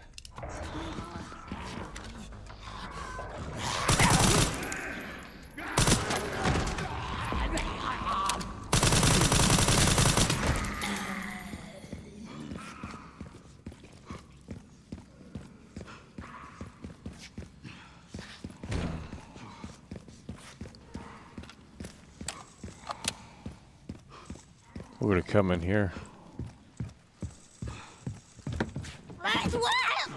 What the fuck?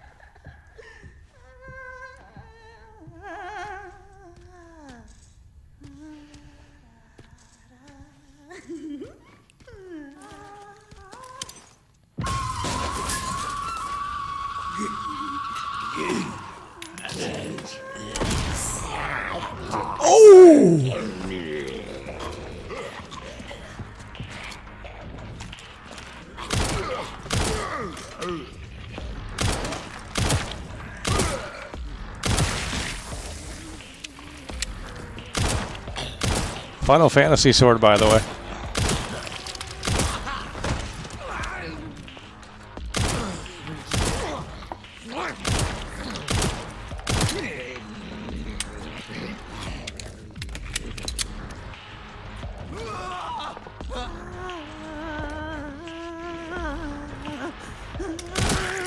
Oh, she's coming out here. What the fuck?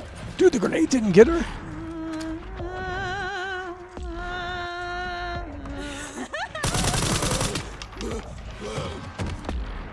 Sorry to cut your act short.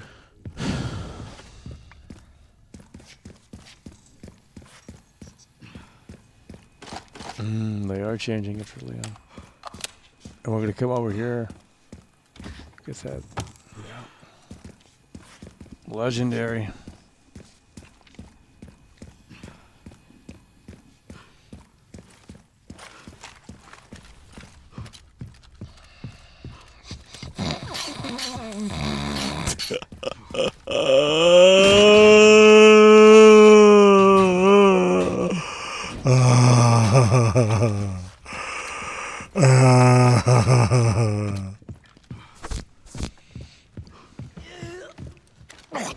Where'd you come from, bud? Late to the party.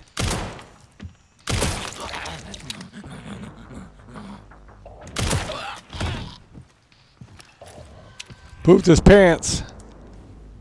Pooped his pants. Pooped his pants.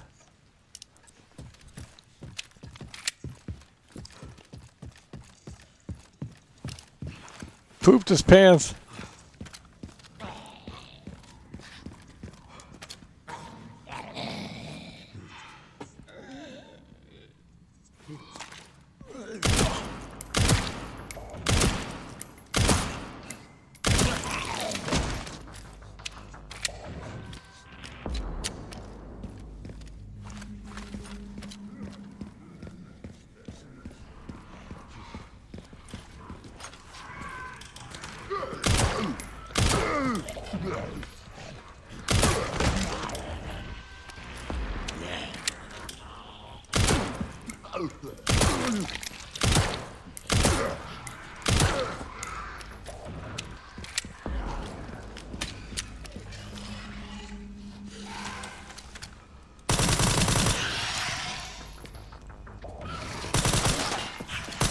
One thing after another.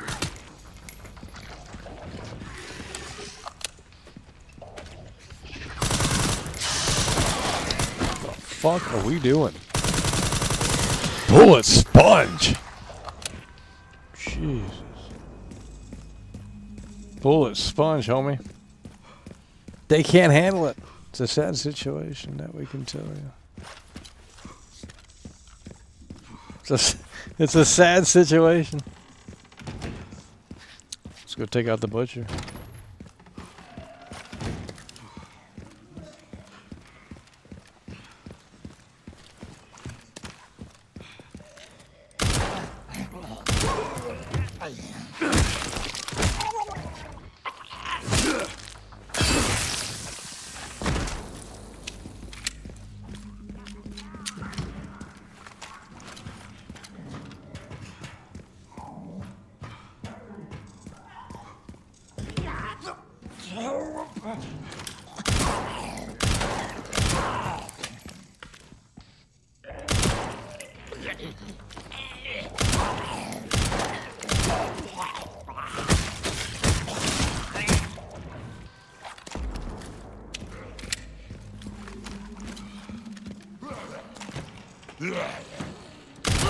No.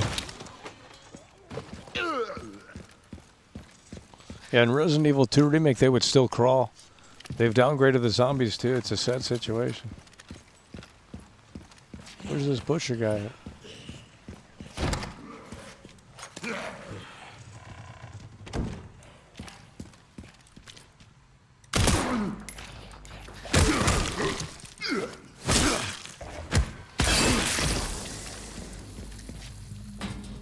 Hello, cheers, mate. It's a bit of a drag, isn't it? Hello, cheers, mate. It's a bit of a drag, isn't it?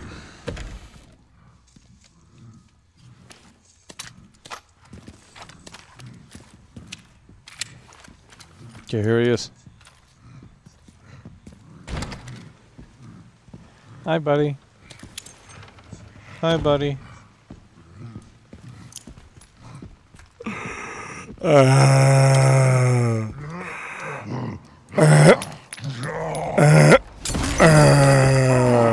Fuck you, cutting with that.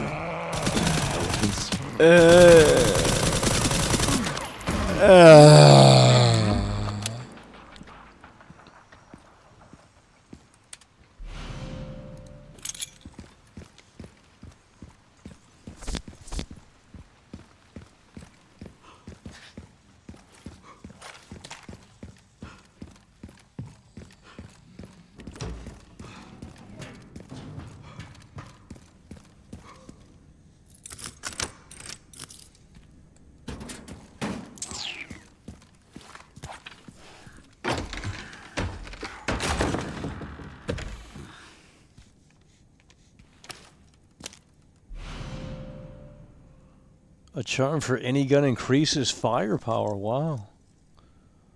We like that. I don't think I've seen that one before. There's two more in here, ain't there? Oh, it's different for Leon. Look at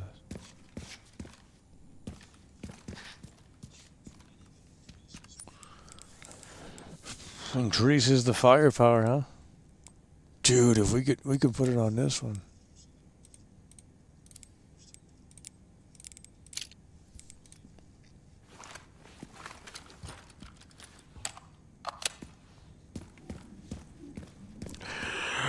You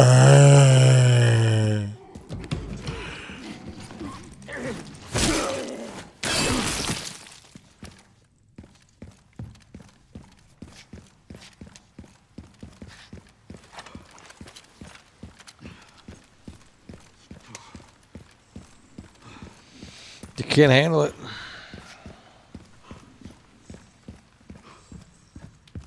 I don't know where vintage Randy Orton. You know what? Let's put it on this.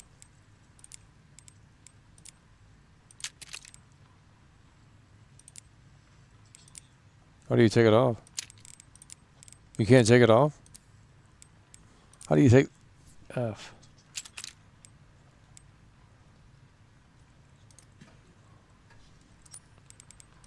It didn't do it. I gotta do it this way.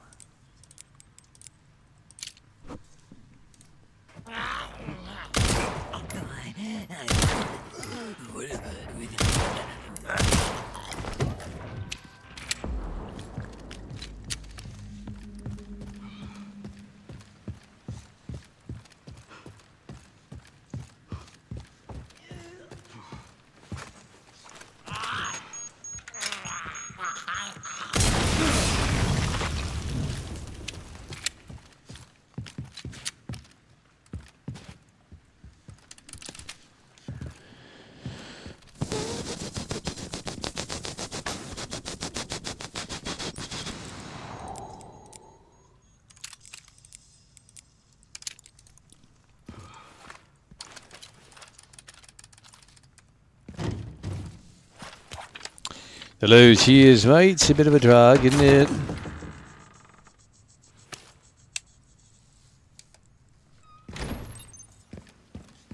What a fucking shame.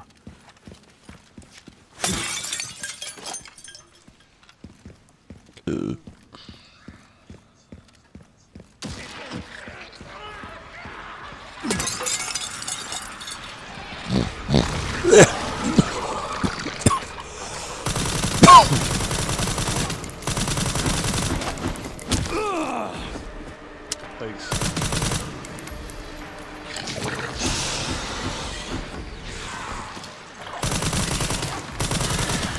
Slop.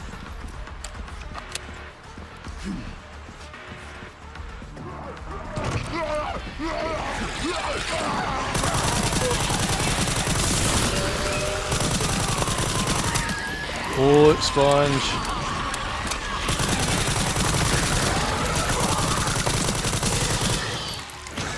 Bullet sponge.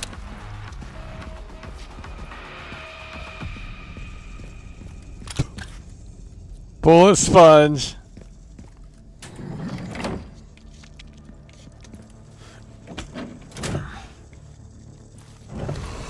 Bullet sponge.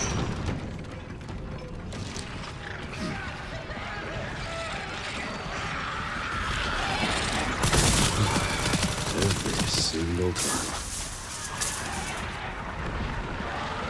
Script Central. Catch.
Huge W's. Huge That's my cardio W's. for the week.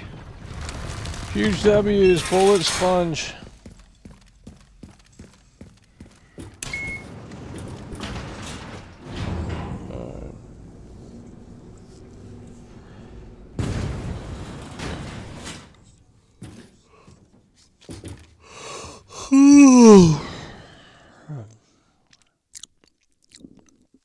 I'm gonna fall asleep here.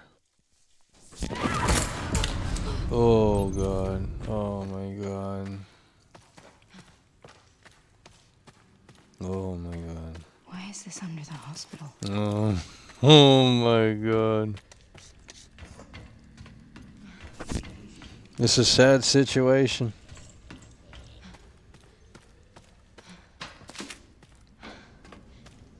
That we can tell you. It's a sad situation.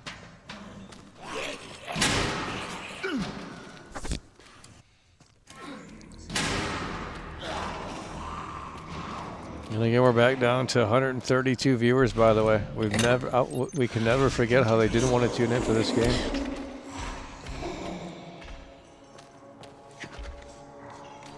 Fake Resident Evil fans couldn't lock in. They couldn't lock in.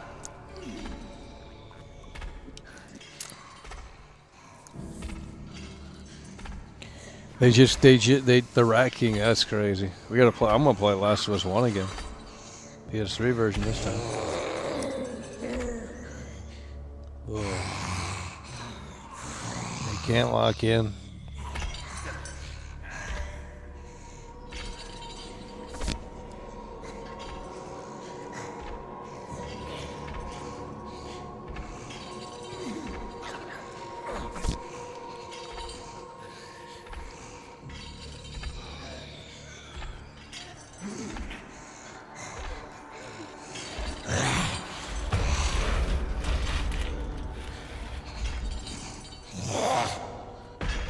Really? You son of a bitch.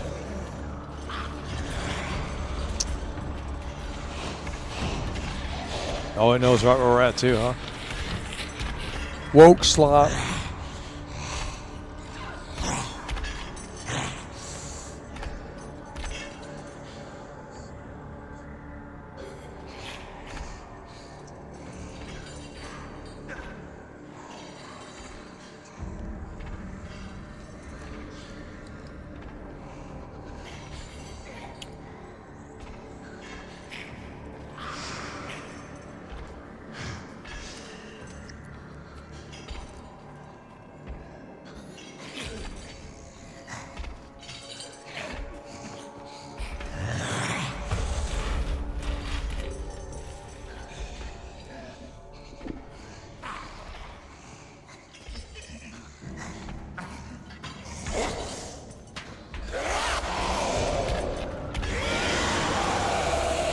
Okay, we're getting turned around here.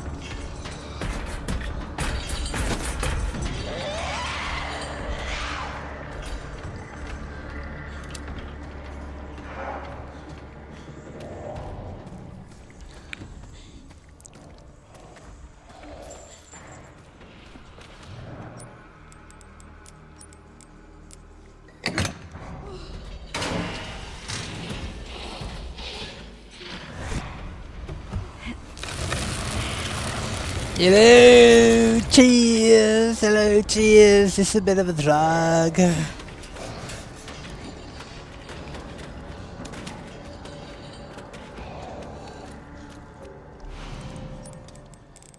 Huh.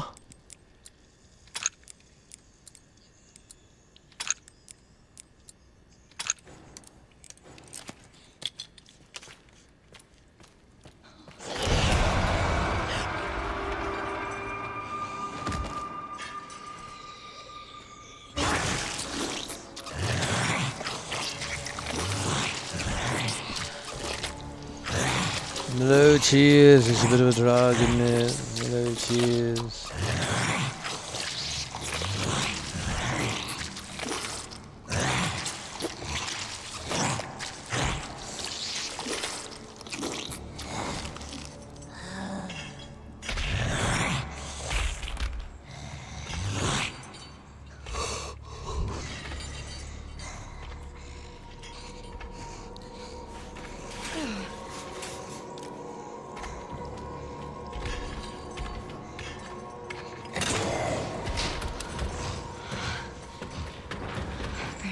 You can't handle it.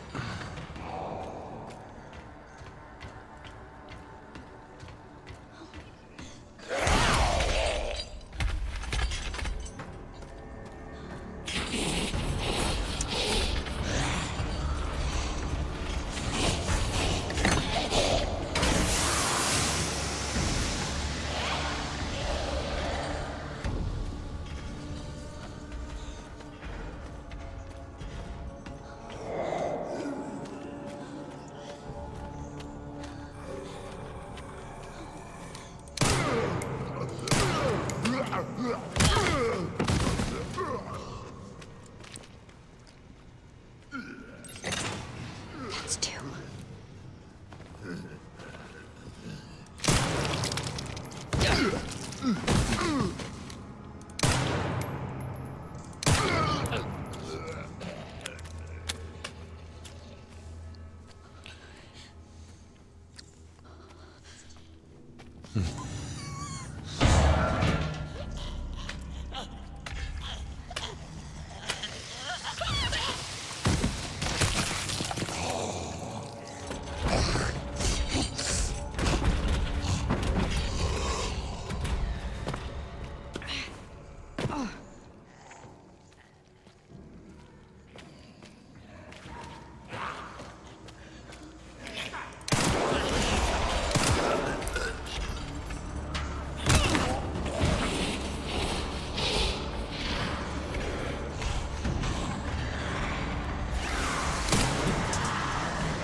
Fucking son of a bitch.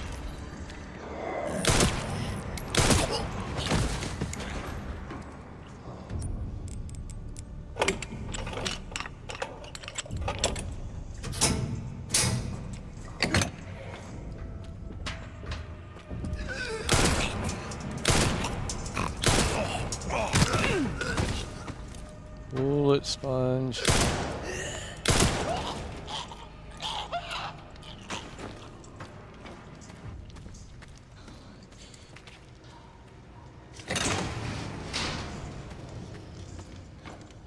Bullet sponge.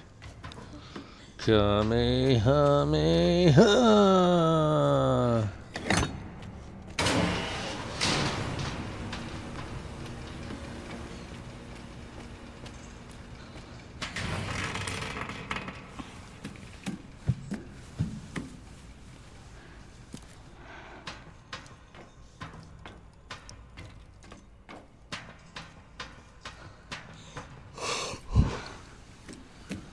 Bedtime. Whoa, 100? There's no way.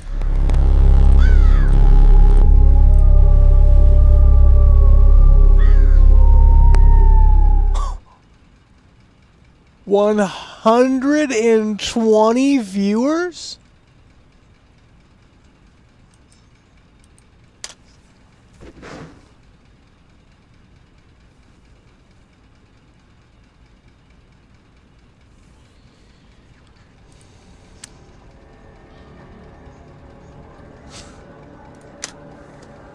This has to be the last stream of Resident Evil Requiem. I mean, it just has to be.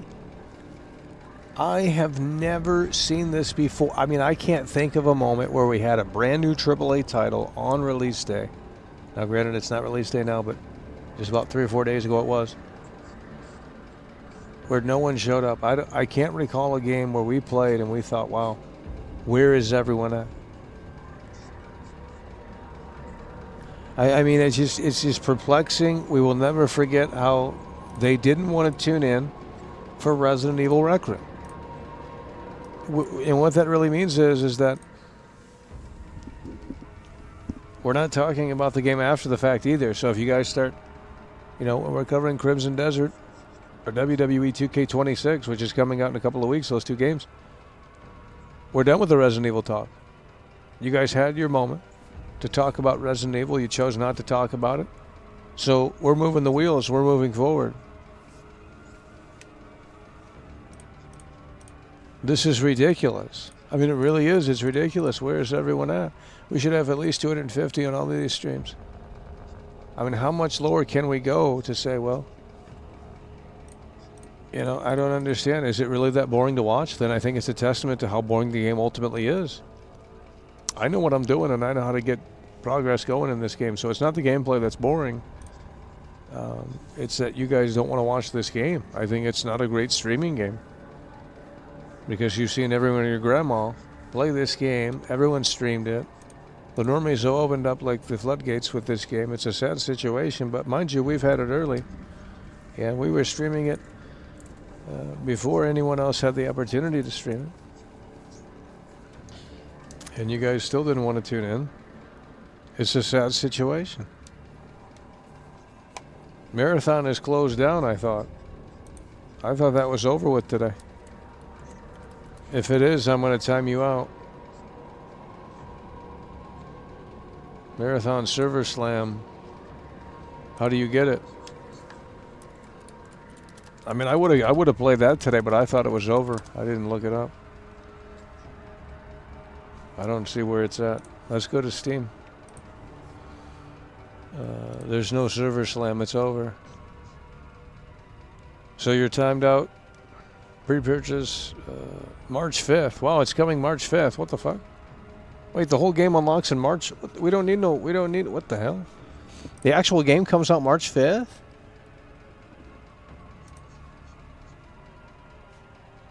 Huh.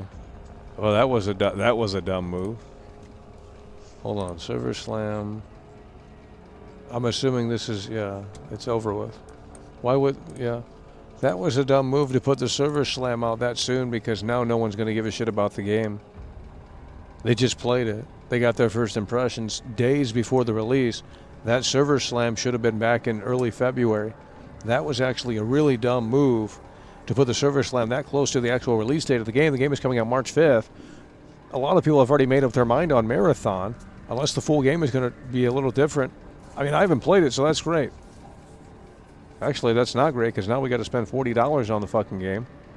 And we're not making any great support here today, outside of like 2 people coming through, maybe 2 or 3 people coming through, which we do appreciate their support. But Jesus Christ, if we got to buy this game, buy that game, and the support's going to be abysmally low here in March, it's not looking great. So we actually should have played the Server Slam, so that way we didn't have to buy it for $40. But I kind of want to actually jump in because everyone is saying it sucks. And they want to play Arc Raiders. Well, no one's playing Arc Raiders. That's a dead game. I mean, this game is obliterating Arc Raiders right now in player count. And this is a single-player game, by the way, which is, I would argue, more popular on console. This game right here, I bet the numbers on PlayStation are a lot higher than Steam for this console game, for this single-player game, rather. But Marathon is coming out in 5 days. I'm going to time the guy out that said play Server Slam because it's not on. So you get a timeout, 5-minute timeout. You told me to play Marathon. We can't play it. It doesn't release until the 5th, which is coming very soon. So we will be covering Marathon. I didn't know it was releasing that soon. I thought it was later. I thought it was a couple of weeks from now. Well, that's actually fantastic because that leads us right into that. And you guys haven't seen, that's actually great. You haven't seen my impressions on Marathon because I haven't played it. We didn't play the Server Slam because we were covering this for no viewers. So that's fantastic. You guys can come back for Marathon and we can see how that one ultimately unfolds.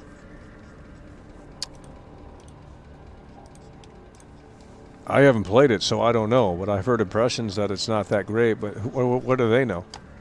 You know, I mean, the art aesthetic is not that great, but, you know, it's a little hard to look at. But so we're going to check out Marathon. I did not know it's releasing in 3 days. That's insane.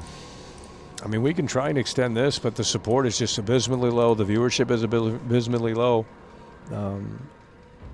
They should have never, in my opinion, if I were at Bungie, I would have never put the Slam test out that soon. Because now you've got first impressions out. You got all these guys with videos out. They're saying the game's crap. Some people uninstalled the Server Slam test. So now you're in a position where it's like, how are you going to win them back over? Well, the answer is you're probably not. They had their first impression. That's what matters most. They didn't like it. They're not going to progress to the full game. I think the Server Slam should have been in early February, late January. And I think that they could have had time to say, hey, look, we're going to improve the game based on feedback. Whether or not they did that is really irrelevant. But I think that would have had this kind of mystery gap where it's like, okay, well, they're working on it. They're going to improve the end, you know, whatever the complaints are with the game. So we're going to check it out then. March 5th. We'll check out Marathon. See how ultimately that is.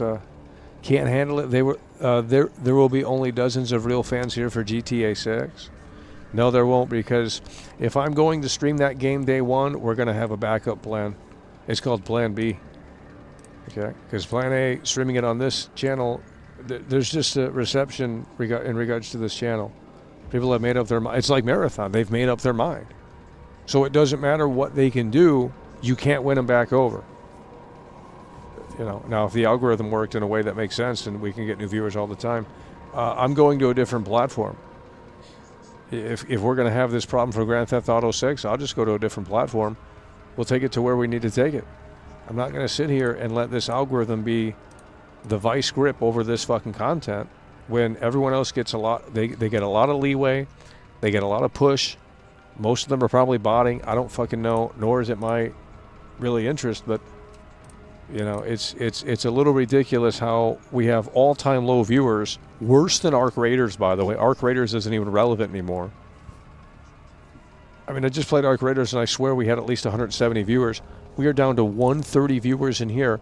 Mind you, I spent years talking about Resident Evil exclusively on this channel from 2018 to 2019, I'm pretty sure. It was all about Resident Evil. Nearly every video was about Resident Evil, especially in 2019 and around that time frame. Where did they all go? Well, they all formed parasocial entitlement. They all formed these one-sided bonds, and they made up their mind. Well, that's them. That ain't me. I don't give a shit. We move on to the new audience. We move on to the people that are going to fulfill that spot on the bench. But I gave them an opportunity, and then they got weird with it. You know, we saw that just the other day. Because if you don't name specific names, they think you're talking about them. So, you know, I told the fake Resident Evil fan, the real Resident Evil fan, whatever you want to call them, I told the Resident Evil fans, I said, hey, if you are banned and you want to come in here for Resident Evil Requiem, you're going to have to be the first man to step out. It's not hard to reach out.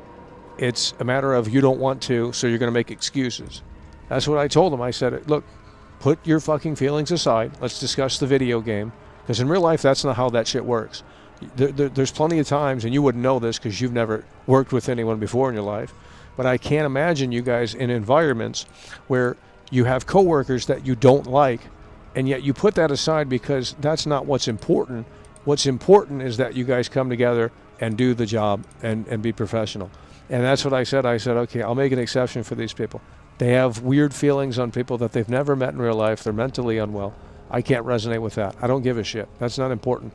You can come in here. You can talk about Resident Evil. You can share your opinions on Resident Evil. I mean, things like that.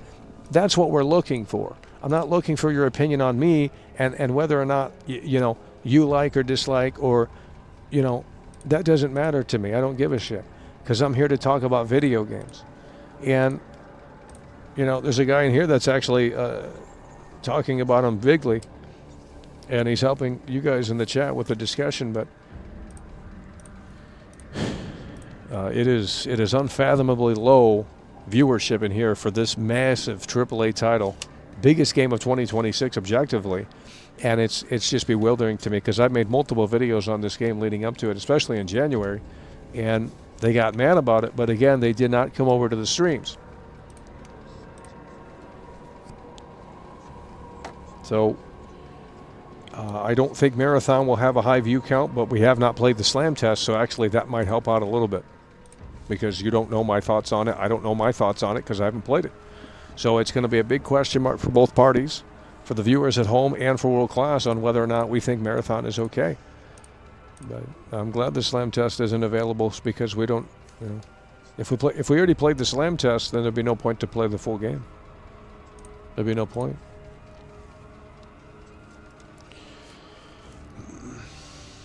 The game was great until the lab. I'm so tired of the games ending in the lab. Yeah, well, that's why Village is different. That's why, you know, and Village is terrible. I don't think I could ever play through that game again. It's just not my cup of tea, but I can respect it a little bit more now because it's like, well, it's really fucking stupid and goofy, actually. It gets really dumb. I mean, at one point, you're literally fighting the guy in the Metal Gear fucking, you know. Now, 7, I think we need to go back and play through 7 all the way. I think that's what we need to do once there's downtime here. I mean, maybe in between now and then. Maybe we can run 7 back and actually complete it because we've never actually beat it. I quit once we got to the ship because it started doing these dumb flashbacks and all this shit. But I think going back to 7, I think we can maybe appreciate it even more. I don't know. I mean, after playing this slop. Wonder what the normies would rate this game if it were only Grace sections. Would they be praising it? No, they wouldn't. Hell no. They wouldn't be praising it. It's only because Leon's in the game, so they have to glaze it. Because they're Leon Glazers.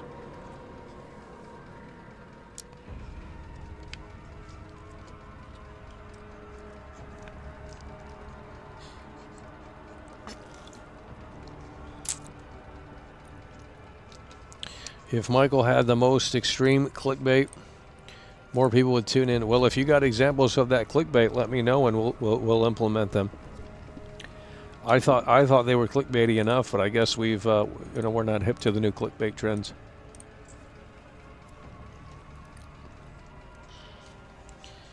But Crimson Desert, I think that could be an exception. I think people are really curious on that game now.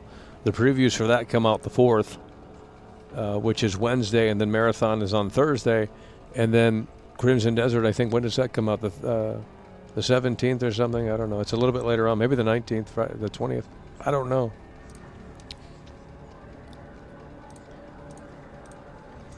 And again, I turned the gameplay off, and we literally have more viewers. It went from 118 viewers. We're almost at the walking stream viewership right here. The walking stream tonight going to get 60 viewers, if that. 55. It's about what it averages. And we're not close from that number. At 112. What are we doing? I mean, where are these people at? And how many members we have here? Let's put it into perspective here. We have almost as much members as viewers. Okay, I think we have over 120 something members, and the viewership was below that. So we literally have more members that are paying $5 a month to not interact with this show, which is dumb. I would never do that. If I don't use Netflix, if I don't, I'm not going to continue to pay for it. Why would I do that? But that's me. I guess I'm the exception. But we got all these people that sit around as members, and they don't ever come in here and utilize their emojis that they get exclusively as members. They don't utilize their loyalty badge that shows up when you chat. So those are the incentives right here to come into the chat. That's what they're paying for. Some of those perks. They don't care. And it's just like, bro, how do we have more members than actual viewers on the stream? That is stupid. That's what I said. I said, well, I hate to talk about it like this, but it's just like, man, if we raise the membership, you're going to have more quality people. And the dead weight would scatter like cockroaches because they ain't, it's just, it doesn't make any sense. I made the memberships for the live streaming audience. And now they don't want to interact because they're a bunch of losers.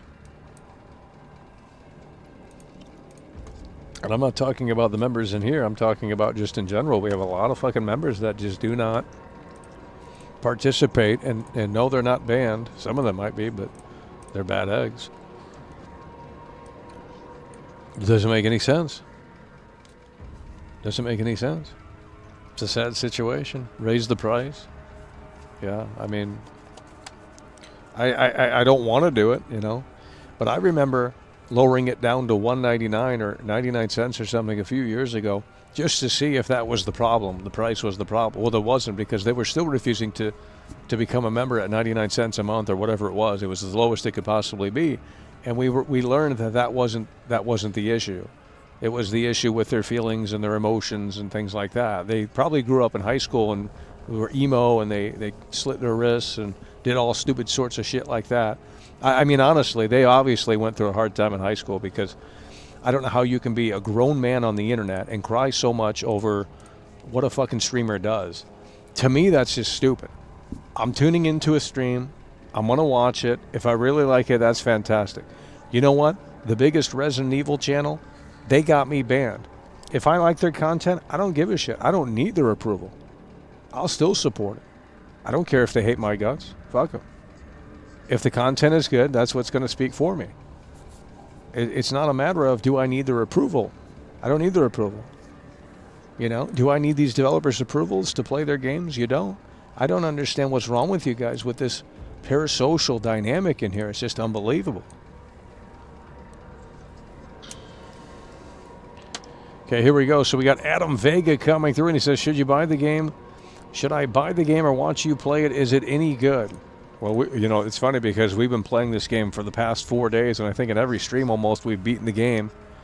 And now all of a sudden they want to tune in. I mean, we're not going to beat it here today because we don't have enough time unless we want to come out here until fucking midnight. But we'll go for a little bit more. Maybe get to Raccoon City. I think we can do that.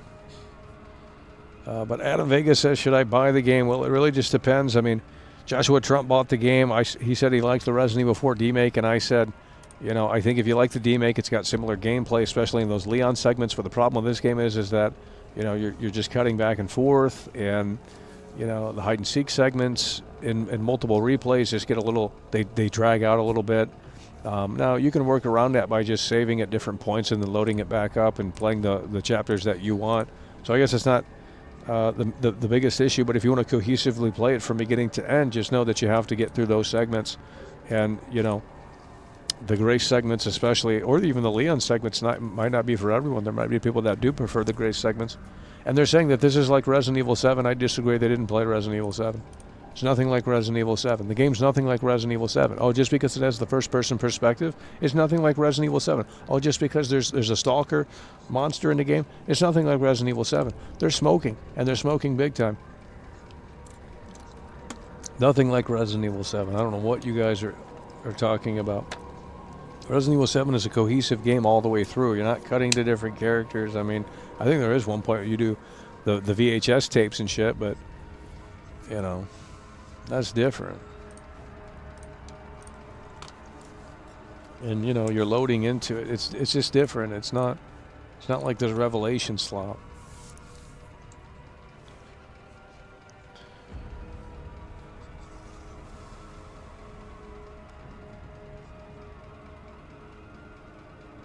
Yeah, and again, when I mentioned that earlier, I'm not talking about the members in here. I'm talking about the members that never participate. We have over 120, 130 members that just do not participate. There's about eight or so members that actually engage with the streams, and we know who they are, the regulars. But I'm talking about overall, there's a lot of members that just do not come in here, and to me, it's just weird. I don't really understand it, but you know, there's a lot of things we don't understand.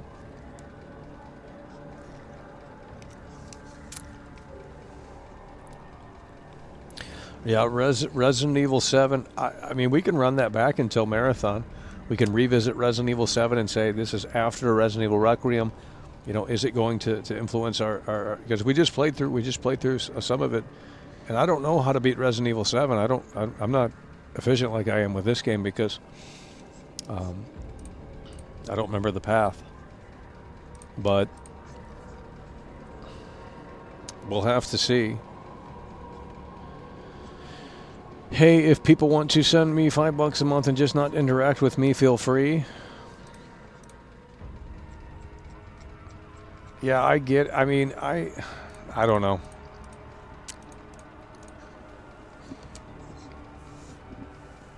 I think it'd be more fun to have like 5 members, 10 members, maybe 15 members at max, if that even, and they just come in here and they fuck with the show just like you guys do. Because, you know, I don't want to, you know, yeah, they're paying. I mean, that's great, but like motherfucking ass, like, I don't know. We want to like bring them together, right? We want to bring everyone together in here. And, you know, they got weird feelings about shit. I don't know. They're weirdos. You know, they're in the feelings crowd. My feelings are hurt. Well, my feelings aren't. Like, I don't know what to tell you. Like, I've been doing this for longer than most of you have ever found this channel. I mean, 8 years before we even started streaming. 8 years of just putting out videos, never having to deal with that parasocial element, really. And then you start streaming, and it just turns into this, like, weird thing where it's just like, holy shit, it's a customer service job now. Now you have to attend to their needs, their wants. And it's like, this is exactly why we didn't do YouTube. Because if I wanted a customer service job, we probably could have found one. And then it just turns into a virtual customer service job, and it's like, well, hell, this is probably even worse because, you know, you're getting a bunch of people just saying crazy shit on the internet, and they have no repercussions, and they're all putting on masks, virtual masks, and, you know, I mean, I don't know. I think working in retail would actually be easier. I mean, it's more consistent.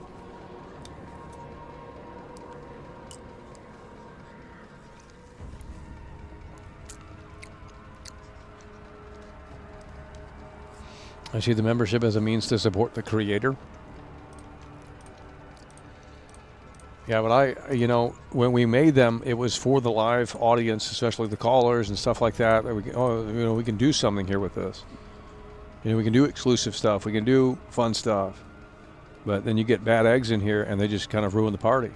It's like the class clown. Eventually, you get so many class clowns in the class, you don't want to show up because the curriculum can't be taught. You know, and it ruins it for everyone. You know, how can the teacher teach when every day there's 3 class clowns showing up and disrupting the class? And then, you know, the 3 class clowns get kicked out, and then there's 3 more in the class that want to act out, and it's just like the whole time slot has been affected, and we didn't learn anything because everyone wants to act up. It's ridiculous.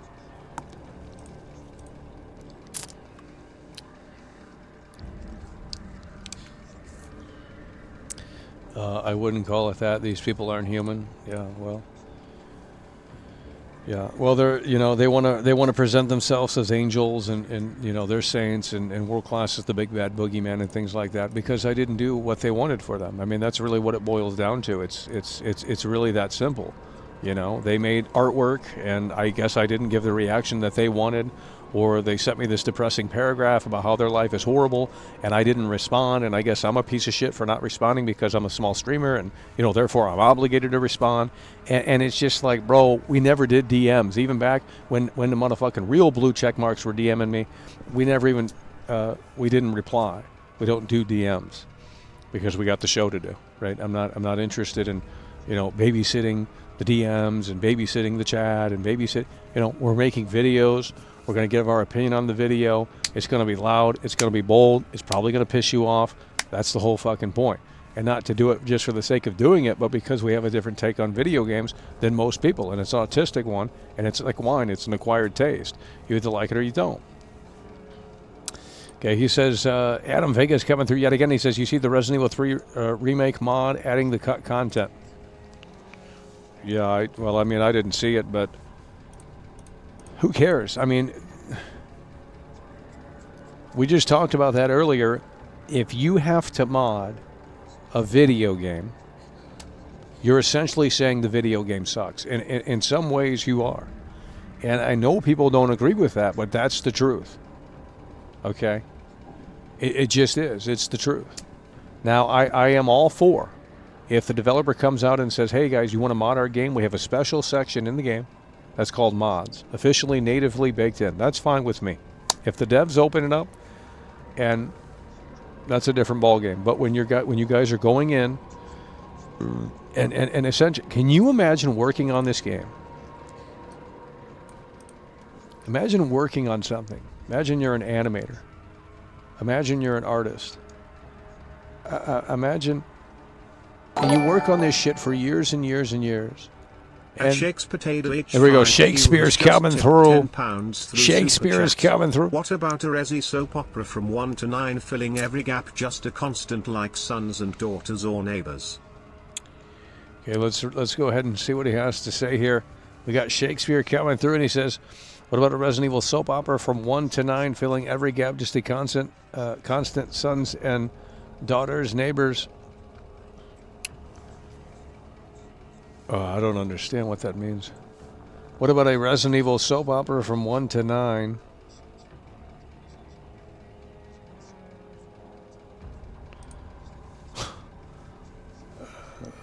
don't know what that means. Resident Evil soap opera. You want to see a Resident Evil soap opera? Yeah, they might as well make one. I don't know. So we got Shakespeare coming through with the $10 super chat. That we could tell you. Shakespeare coming through with a 10.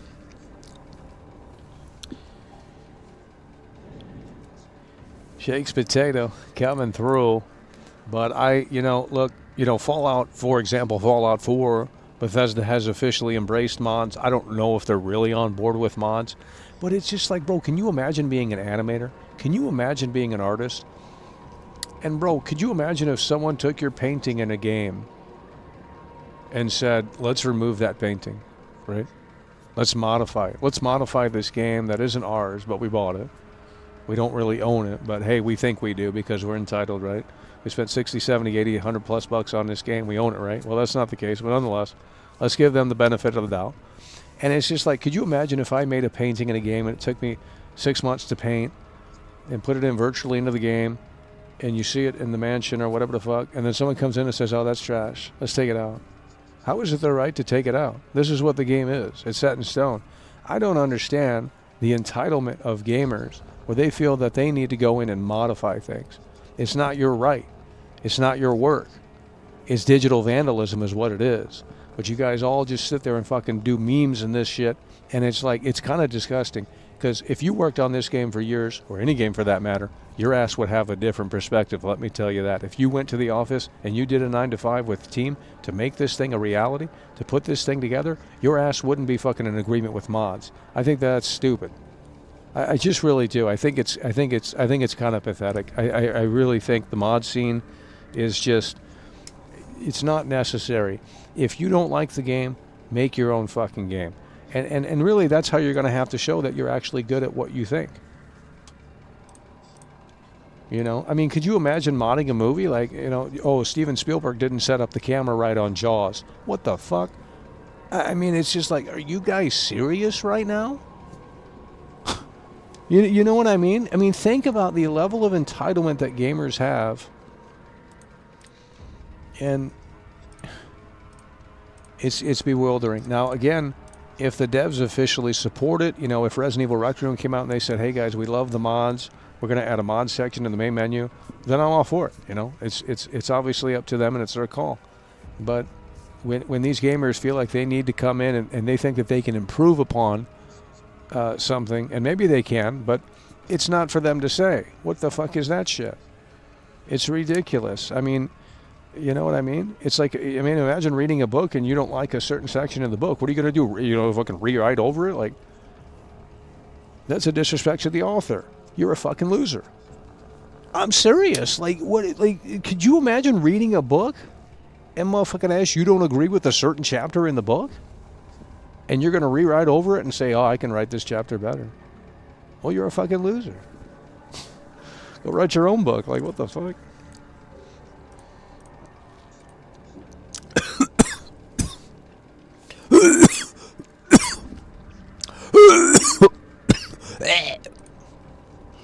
We got my T-virus.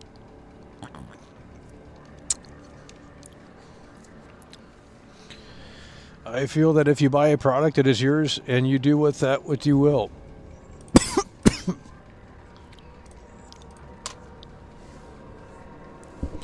Well, that's just not how it works. I don't know what you guys are talking about.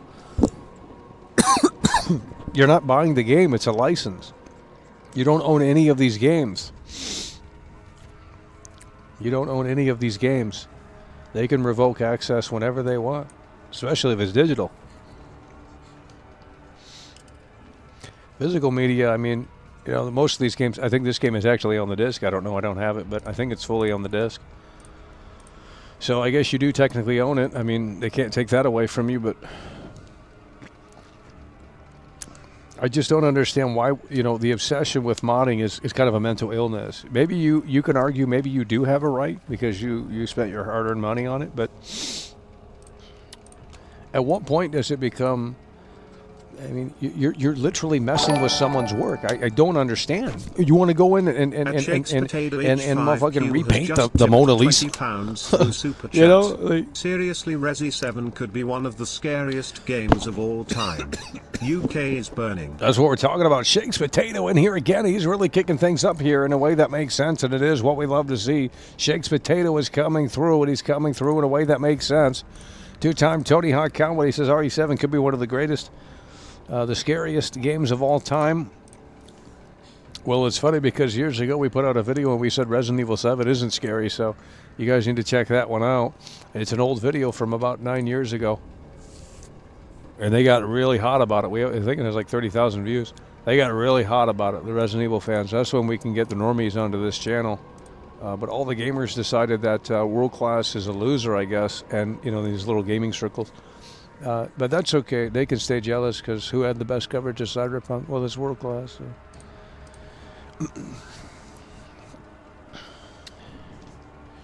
So. Resident Evil 9 is all on the disc. That's when I'm playing it now, offline. There we go.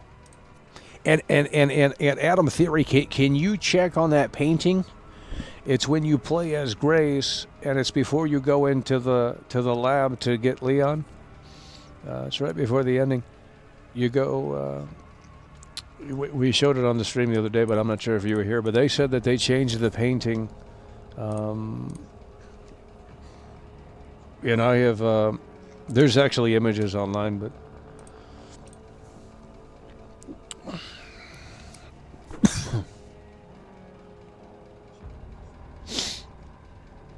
Mods aren't forced upon anyone, but it helps that they are available. But when did the developers come out and say that mods are okay? They haven't said that. I mean, unless they've come out and specifically said, "Hey guys, you can mod our game." Like, I don't know.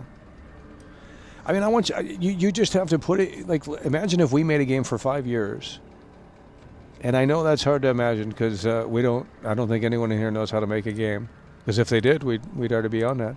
But I'm just saying, imagine if I was the writer and you were the animator and someone else was the artist or some bullshit like that. You know, I mean, we're working hard on this game for literally years. It's I know that's a foreign concept. We're working on this game. Do you really want people to fuck with what you've made for years on end? I just think it's a disrespect. It's digital vandalism is what it is. Unless they say, hey guys, this is yours, and just thank God Grand Theft Auto 6 is not going to be on PC day one. That's going to be fantastic and amazing. It's going to be unbelievably amazing because they're not going to be able to mod the game. They're not going to be able to also mod Wolverine unless the PlayStation 5 by then has been fully hacked. So that's great. I want more PlayStation 5 exclusives. The Xbox Series X, they can't hack that. They can't hack the Series S. No mods on any of that stuff. That's fantastic. You either like what you get and you be content with it. I already said, I made the analogy. I said, imagine if you paid for dinner. Do you go to the restaurant and you say, oh, like you don't bring your condiments to put on the motherfucking sandwich, do you? I mean, who the fuck does that?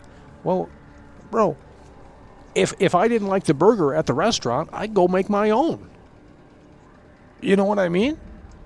Now, you could say, well, it's your burger. You can put whatever you want on it. But isn't that a disrespect to the sandwich maker in the back that actually put that together? Maybe they actually do have craft. The chef in the back that's actually cooking the burger and making it presentable and making it, I mean, it's just like, what are we doing here? Now, granted, that's even a worse analogy because, obviously food doesn't take fucking 5 years to make.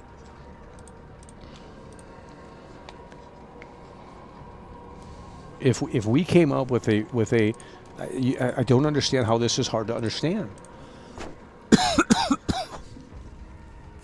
Imagine if we came up with these characters like GTA 6. You don't want that on PC because it's going to be a wild wasteland of garbage. It's going to impact the intellectual property that they spent literally half a decade working on, the biggest entity in the entire world in terms of entertainment. You don't want people to taint that property. I don't give a shit if it's their right. That's bullshit. I mean, it's just, unless they embrace it, in my opinion, it's bullshit. So they have to come out and say that, okay, yeah, we love the mods. If the Capcom devs come out and say, hey guys, we love the mods, you guys are doing awesome. Thanks for buying Resident Evil Requiem. That's a different story. And I'm not assuming that they don't like mods, but in my opinion, if I worked on something and we busted ass as a team, as a small team, to put together a video game, because putting together a video game is obviously hard fucking work. Otherwise, we'd see a lot more games. But it's just, it's a level of entitlement, and it's just like the viewers in here. Some of the, and I'm not talking to you guys, I'm talking about normie viewers and other weirdos. They come in here, they want something from World Class, and it's like, you're entitled. This is what I'm giving you. If you don't like it, you can either make your own stream, you can make your own video, and you can create something that you want to watch. I don't, like, if I don't like this, we don't drink it. Like, I just don't understand. You guys go in with the wrong mindset and you say, well, I like Resident Evil Requiem, but I can make it better. I'm going to spend $70 on it, and I'm going to mod the shit out of it and make it better. I'm going to do better than Capcom. Well, what's that for? So you can puff your chest out and say, I'm the best. You're a fucking loser. Because you just spat on all over the devs. You don't respect their work. You don't respect their creative vision. You just don't. I don't care if they even applaud it. Like, that's taking someone's idea. That's taking someone's, because these days it's all AI. So now it's even worse. You're taking someone's creative vision, their creative endeavor, and you're smearing paint all over it because you think you can do it better. Well, maybe you can do it better, and maybe you can make it, to the way that you want it. And you could say, well, it's mine. I bought it, right? Well, you don't own software. I mean, what the fuck? You own a license to play it. They can revoke the license at any time. What do you think is going to happen in 50 years or 100 years when Steam shuts down? Steam is going to shut down, and motherfucking ass are going to have to refund everyone. You don't own the games on Steam. That's why you don't buy games on Steam. You buy games from GOG.com, and you actually own the executable. No internet needed. I don't know why so many people are so dumb and they buy games on Steam. Now, obviously, not GOG. It's not an advertisement. I'm just saying, it's like, well, if I'm going to buy a classic game and I'm going to spend the same amount of money, I'm buying it on GOG. I don't need internet. You launch the executable, it just works. What the fuck? You know what I mean? And you guys preferably go through Steam, where you don't own the software. It's horrible. They've monopolized the PC market. Dude, I remember PC gaming. It was big box. You bought the damn disc at the store, at Walmart. That's what you did. That's how much of a boomer we are. Or it was a jewel case, and you open it up, and there was like 2 discs. You installed the fucking game on the disc.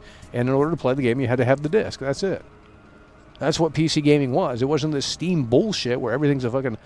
I cannot believe that you guys bend over backwards for a game, and you're like, yeah, take it away from me. I don't want it. You're a loser. I've never seen these Steam people are crazy. I mean, they really are insane. They don't even play half the games that are on there. It doesn't make any sense. I bought Cyberpunk, and I got it from GOG.com. That means, you don't need internet. You never need internet to launch the game. Like, why would you? You don't need to sign into an account. You launch the executable, and it just works.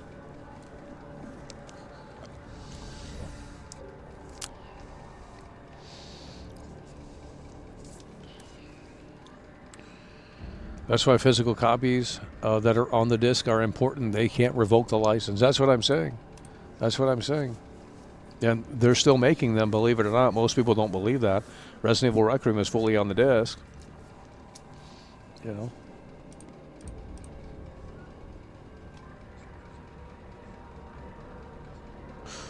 was PC gaming in 1997, Cope and Seethe. And right here he says, I still have old box PC games. I miss those days when they took those rights away. I stopped playing PC games. Yeah, you had to transition over to console because that was it. Because when did Steam come out? 2005, 2006? I mean, and they've just taken over.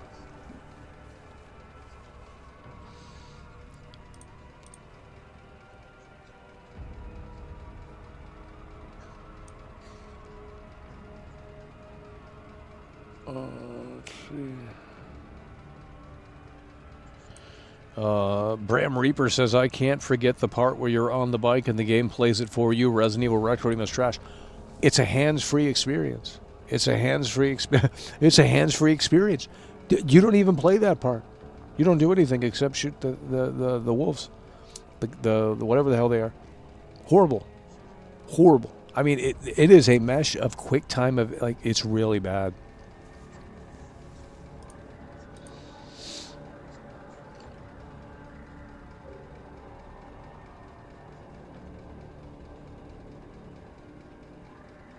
It's all about subscription slop. Can't have physical media when selling that.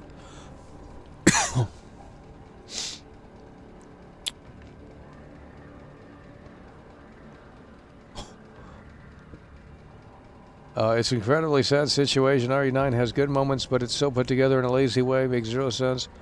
Disrespects the Resident Evil lore from a past.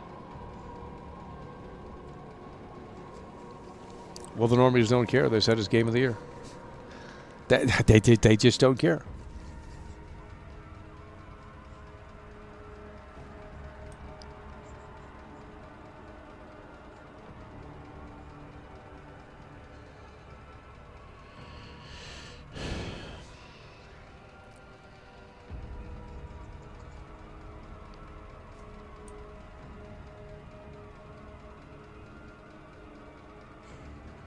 What about the other creatures from RE2 and 3? Yeah, they can't be bothered to put them in the game because, well, they weren't even in the remake. They didn't even have spiders in the Resident Evil 2 remake.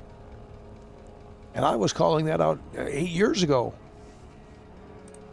8 years ago, 7 years ago, I was calling out Resident Evil 2 remake, and I said, where are the crows? Where are the spiders? Where are the moths? None of that shit was in the game. What is this trash?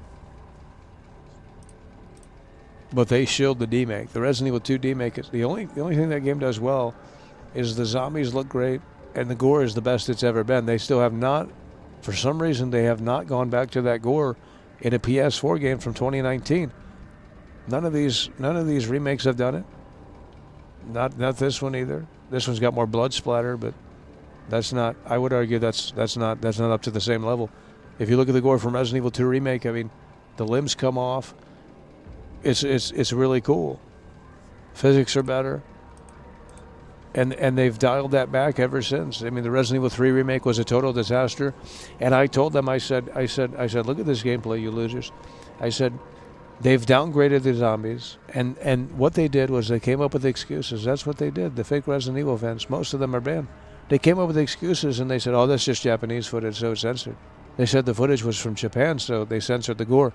Well, that's not the case because the game came out and the zombie gore, the zombie deformation was completely, totally downgraded, and they didn't care. They're fucking losers. Resident Evil 4 remake comes out. What a terrible demake that is. There's some guy going off on Twitter right now about this game, and he's like the only one I've heard that was actually critical of it. He said it was a 4 out of 10, and he's not a troll either. So hopefully he puts out his review, because the shill session that is going on right now with this game is just unbelievable. I've never seen anything like it. And I'm not saying we're not having fun with it. I mean, it is a fun game, but you know, it's not a game that's going to last much longer. You know, Marathon's coming out. Not that people are switching to that from this, but you know, you got Crimson Desert coming out. That's a big game, massive map. That's going to be disappointing for a lot of people as well. That's not. Unless the previews in a few days can really win people over, I don't think that they have much there. I think it's as in depth as about a puddle of water that wants to be this massive ocean, and it's like, bro, I don't give a shit that your map is bigger than the Red Dead 2 map. In fact, that's actually a turnoff. I don't need a big map in a video game if there's nothing really interesting to do in it. You know, we got plenty of those Ubisoft games. So I think I think Crimson Desert is going to be a complete total failure. I really do. Because it looks so amazing on the surface, or at least some of the mechanics do.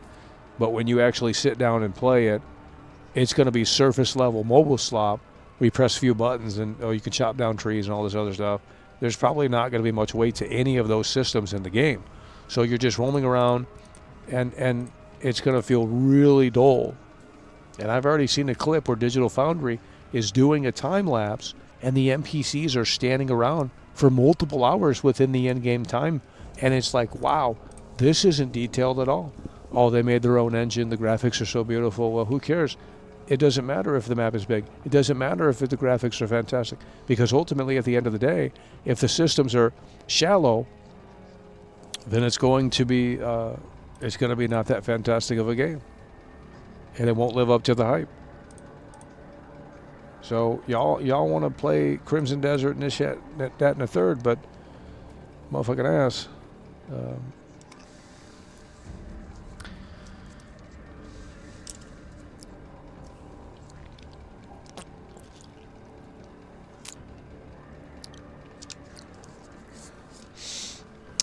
My fingers crossed for Judas. Yeah, well, we'll see whenever that game comes out. That game, they've been working on that game.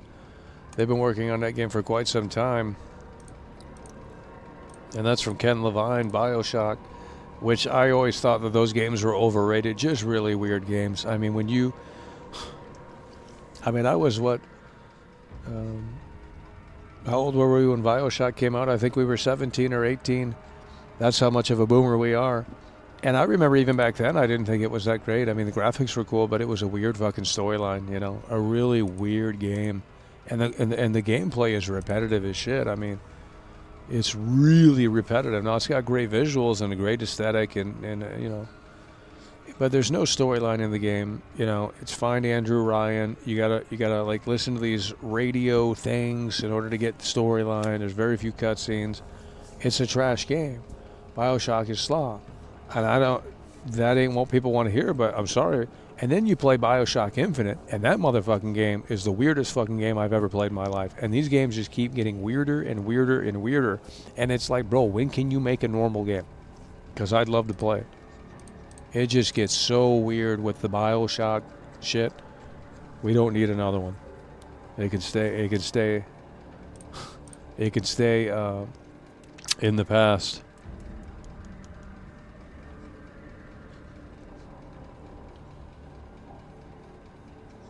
BioShock's one of the greatest games of all time. Well, I think graphically, I mean, especially for Xbox 360, I think it was certainly a very impressive game. But like, bro, the gameplay is boring. You just hit splicers with your fucking wrench and magic. You know, it's like, okay. Like, the gameplay is boring. I mean, the visuals are fantastic. I'm not saying that the visuals are fantastic. I think, you know, the rapture, the city under the water, I think that's cool too. But you know, the whole storyline with Andrew Ryan and all that shit, you know, it's weird game, dude. Oh, Prey 2006. Well, the intro to that game, I like that. I like that intro a lot. You're in the bar, and motherfucker, it's really well done. And the UFO eventually comes down on the bar, and then it plays "Don't Fear the Reaper," and it's just like that hits you right. And then the next scene, you're in a motherfucking alien ship, and you can see planet Earth, and it's just like, that's fucking cool. Now the rest of the game is kind of repetitive, but you know, it's a 2006 game. I mean, and the new Prey that they made in 2016 or 2017, that's terrible slop. Only losers like that. The Dishonored games are terrible too. We don't like a lot of games. I mean, that's how it's always been. So it ain't a grift. It's just, you got to show me something good on the table. And I'm also going to say that Red Dead Redemption 1 is better than Red Dead Redemption 2, but I don't even want to go down that road because boy, oh boy, do they get really hot about that. I will always argue that Red Dead Redemption 1 is better story-wise. It's way more tragic. It's better performances from the actors and actresses. It's got more of a West. It's got better physics, better gameplay, more gameplay. The first Red Dead Redemption is a game for mature gamers. The second one is this wannabe HBO television show that goes on for far too long, and they shoehorned a character in the game that never existed. So they literally retconned Red Dead Redemption 1 because Arthur Morgan didn't exist. He wasn't in the Dutch Van der Linde gang.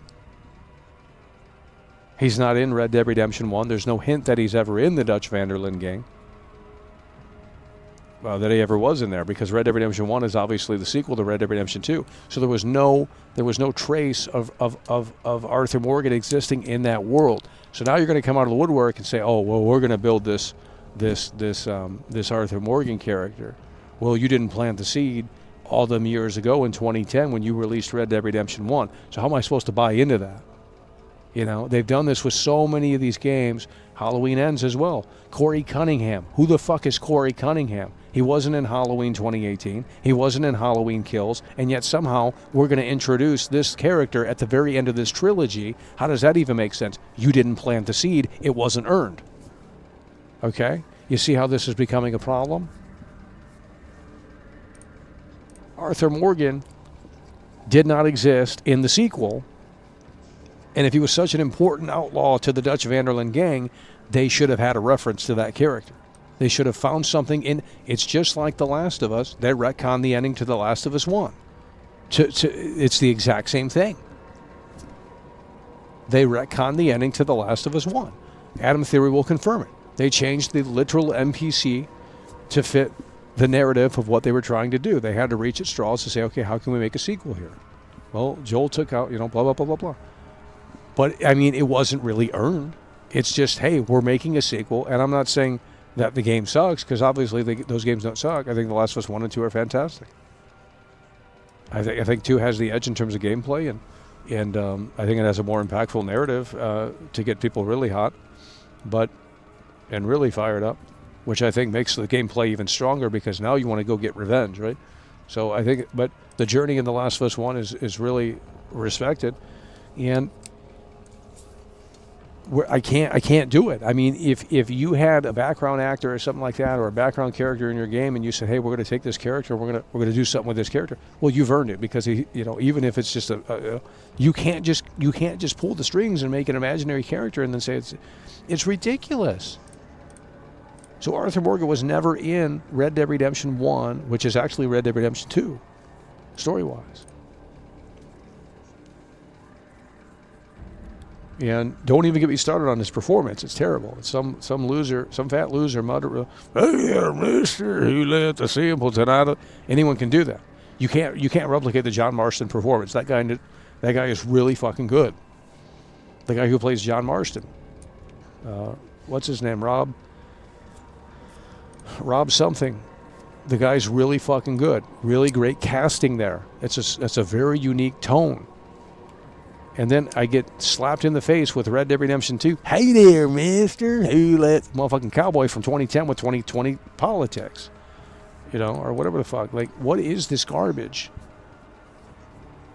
Less gameplay features. I've already made videos on this. All of these opinions are consistent before any of you guys found the channel. So it has nothing to do with any grift. It has nothing to do with baiting anyone. It's the reality of the situation. You can go back and look.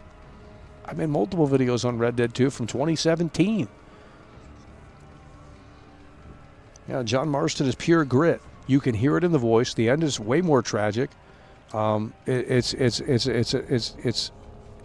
It's way more emotional than Red Dead 2. But the normie said, "Oh, I spent 35 hours playing as Arthur Morgan, and now I've connected with this. I bonded with this character. We already knew he was going to pass. It wasn't earned."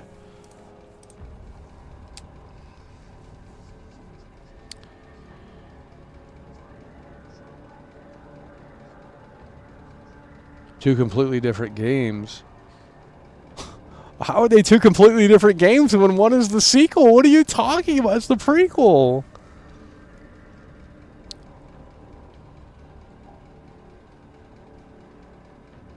Yeah, we're playing this with path tracing on, and it might be a little blurry, but that's okay, because I will take the lighting enhancements over a little blur.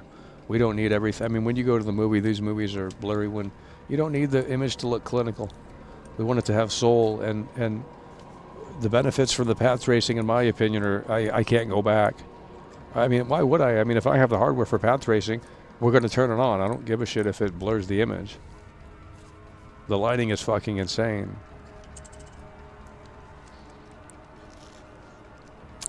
People can say what they want about the Mafia series, but all of their games are connected, especially the first 3. Well, what about Lincoln Clay?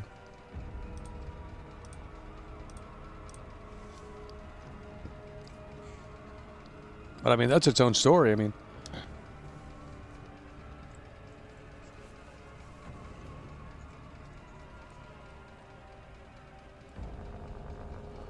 the prequels are ass. The story leads to the part you've already known.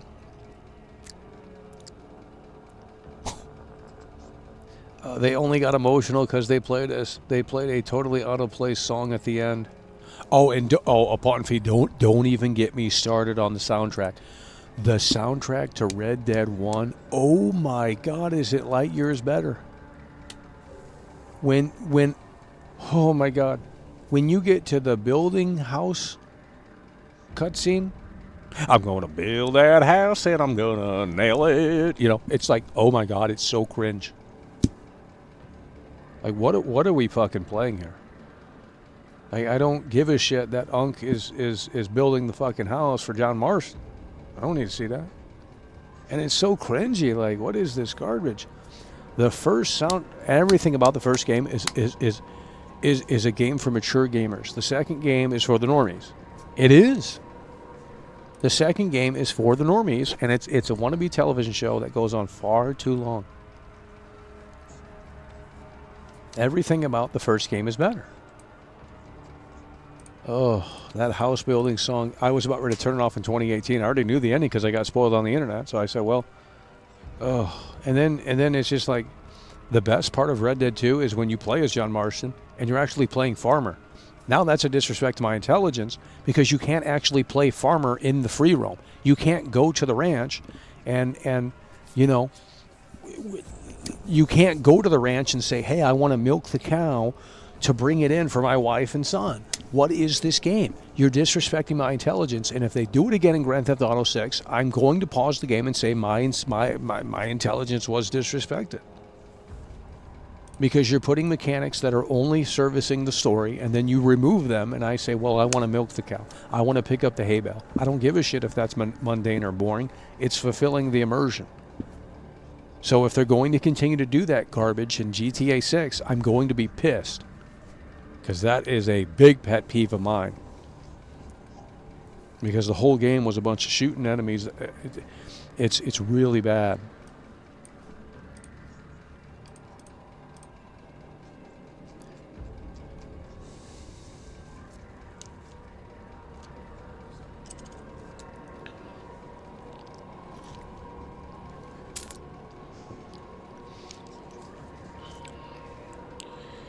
Hey there, mister. Who let the simpleton out of the asylum?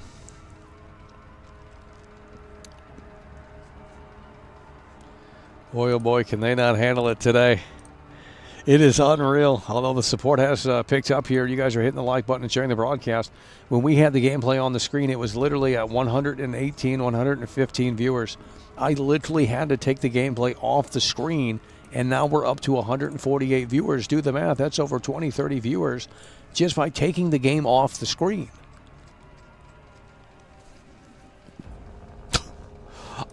Dude. Hell, I think we had more viewers for Resident Evil 7. Here we got MJ Cartilage in here.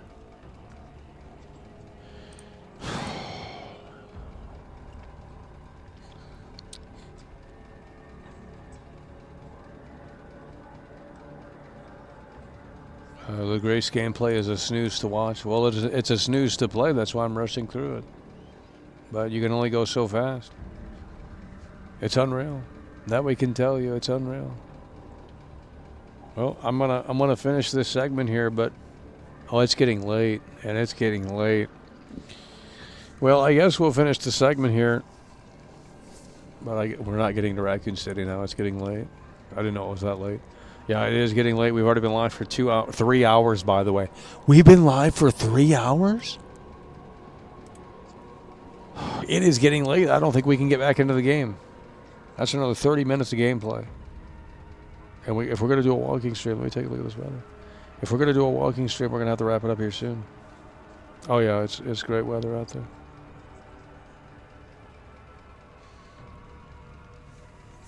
Well, it's getting late. I mean, it's already... You know, and if it, you know...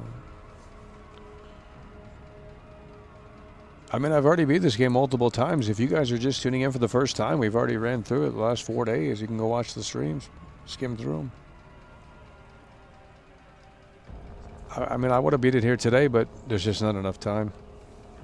Yeah, it's gonna take another 2 or 3 hours to beat it. I mean, there's no point. I mean, I've already beat it.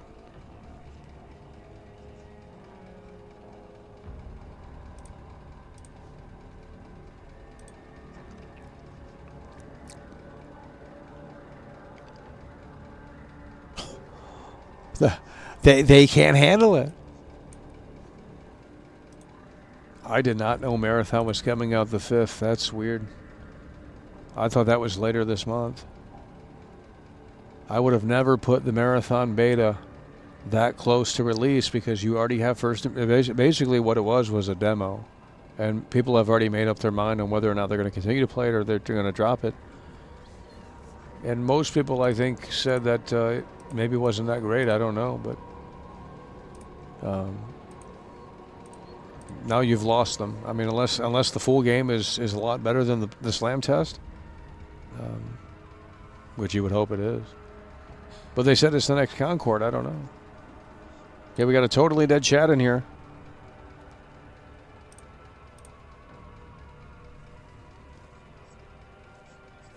We have a totally dead chat in here.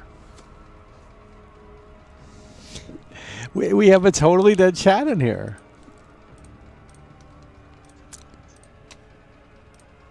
We'll start talking about what's his face in The Last of Us Part 1. That got them going. They got really hot about that. They the character, what's his face? They got mad about that in the HBO show. It's just a pawn fee. Hello, you guys need to learn how to communicate. I think you guys need to go back to school and learn how to communicate. It's getting ridiculous in here. I can't imagine the walking stream tonight because a pawn fee isn't. I mean, if someone isn't there to drive the chat, it's going to be not moving. I'm going to be.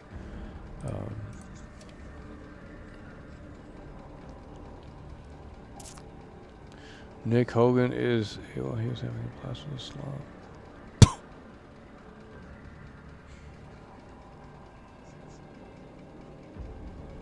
The extraction shooter enjoyers have been having a good time, but the art crowd isn't getting it. Well, I haven't played it, so we're going to have first reactions when the game comes out. I think it's best we wait because it's so close. I didn't know it was that close.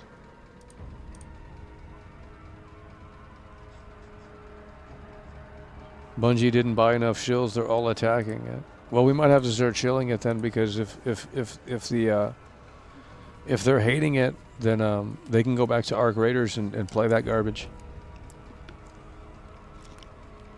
That's a PvE game. They want it to be so bad.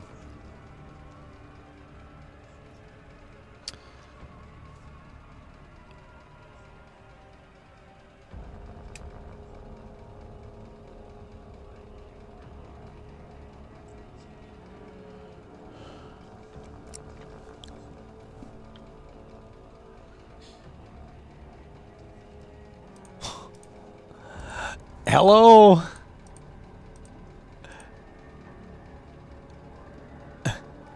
$115 viewers when we had gameplay on the screen, by the way. 115 viewers for gameplay on the screen. Oh, I love the stream. I want to play Kingdom Come 1. Cheers. Yeah. Hello, cheers. Well, we're going to be wrapping it up shortly here. That way we can get going for the walking stream. Okay, Joshua Trump says, world class. Believe me this when I tell you, Marathon is very bad gameplay-wise, mechanically-wise, and very ugly to look at. Well, we're going to have to check it out. I'm glad that we didn't play the beta. Resident Evil 9 is viewer repellent. Well, I thought it was Arc Raiders. I mean, we could never get people in here for Arc Raiders. Mind you, Mafia the Old Country back in August, for some reason that game just started. I think less people were playing it than this game. I think Resident Evil is more popular than Mafia, but I could be wrong on that. And as such, they wanted to come in. I mean, there was less people streaming it probably.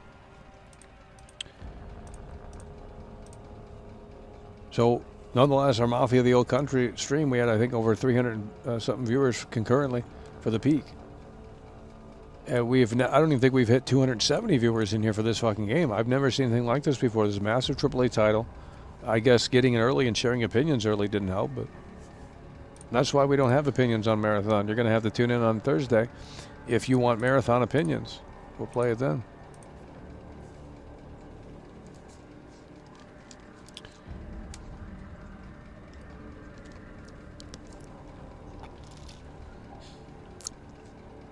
A Porsche you cannot drive, a watch that you cannot see. That's what I'm saying. You would have thought that the Hamilton watch would have came into play. You would have thought that the Porsche would have came into play.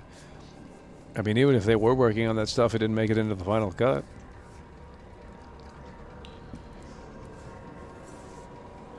Well, Marathon, what engine is that? I don't know, but Crimson Desert, it's its own engine. I mean, luckily this is an Unreal Engine.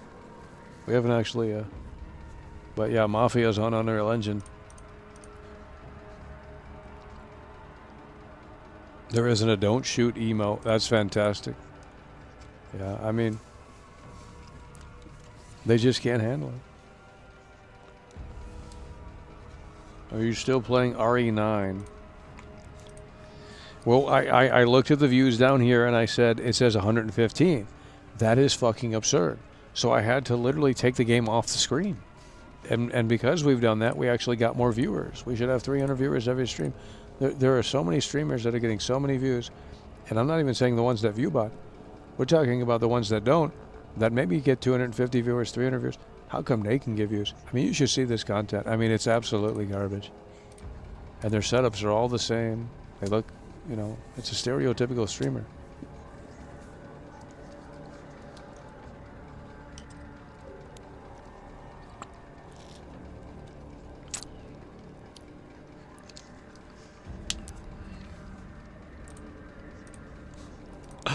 It's a sad situation, that I could tell you.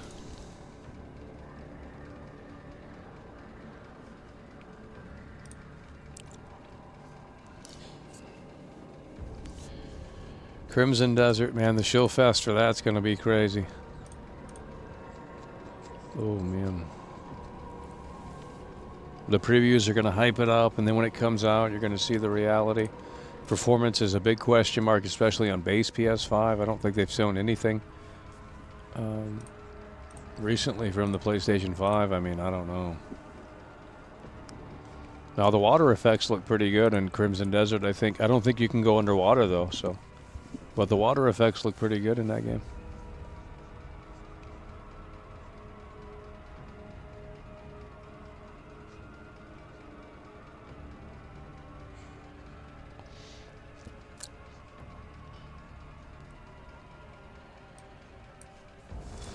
Oh yeah, if you type in Crimson Desert, these videos that were just put up, you know, 24 hours ago, they're getting tons of views.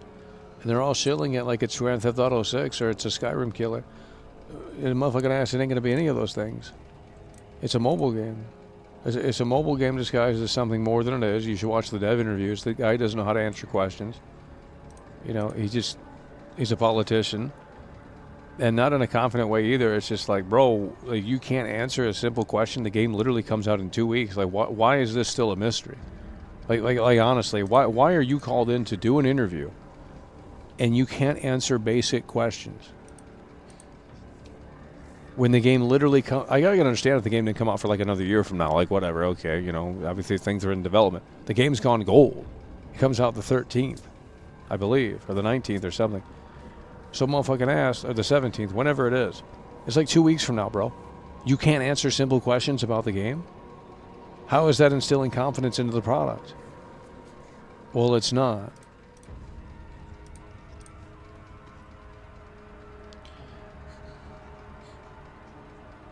He's going to use I don't know what that is, to prep himself for Crimson Desert devs come release day. I saw that water video. It does look pretty good. Don't know how dynamic it is, though. Yeah, it might be set in stone. Well, wait till you see the... wait till you see the GTA 6 water. Yeah. Yeah. I mean, wait till you see the GTA 6 water. I don't think you guys are ready. There's just no way where we have GTA 6 on the screen and our jaw's not on the floor. I mean, it's actually going to be the game that we've been waiting for, in the sense that it's actually like, wow, this is next level quality. It's a next generation open world game, like truly a next generation open world game with a potential living, breathing world within obviously the limits that we still have. Unlike anything we've ever seen before. I mean, that's what Rockstar is potentially capable of. But we just don't know if that's still, you know, it's been a long time since Rockstar's put out a game, almost 10 years.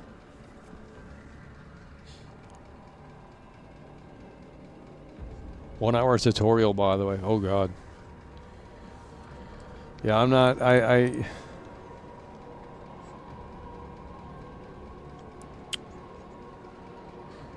Did you ever see the flooding on Death Stranding 2? No, we played Death Stranding 2. I'm assuming you were in here. You know what? Let me look up that Death Stranding 2 stream. Let me see how many viewers we had for that. It had to be at least 300. I guarantee it was. What was that, last year? Death Stranding 2. Oh, no, the normies came in for that. That's Kojima. See, that's what I'm saying, but they will not tune in for this. Death Stranding 2. We did 2 streams on it.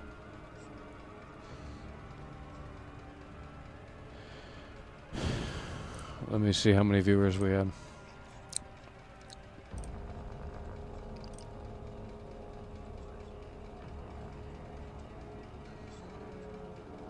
Yeah, nearly 400 viewers, the peak.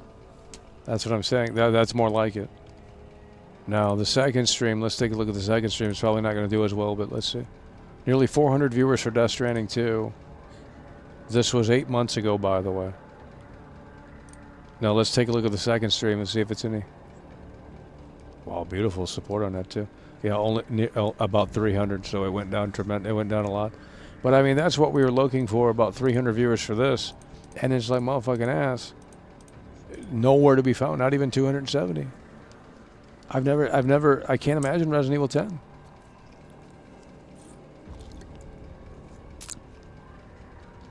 What was Ghost of Yote? Well, we played it early. So it was about 400, 500 almost.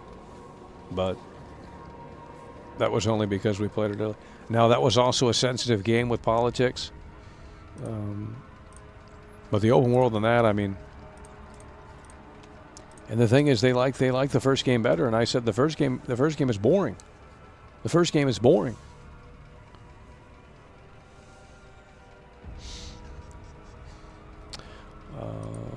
Let's see here.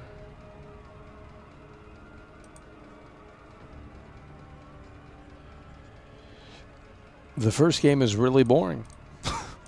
I mean, it is. I don't know what to tell you. Like, Ghost of Tsushima is a snooze fest. I think the second game has a better open world. I mean,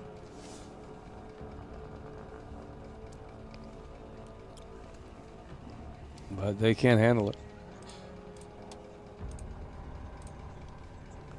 That we could tell you. They can't handle it. So we're going to be wrapping this one up here pretty shortly here, so we can get ready for the walking stream, because that's what we're doing. We have to get some exercise in. I've been sitting out here playing this shit for like 8 hours straight every day. The first game gets boring once you've done everything the game has to offer, which is pretty quick. Well, it's so repetitive too. I mean, it's just there's different mini games in the second one. This guy says, yeah, I'm here giving you hard facts, telling you that he is an idiot.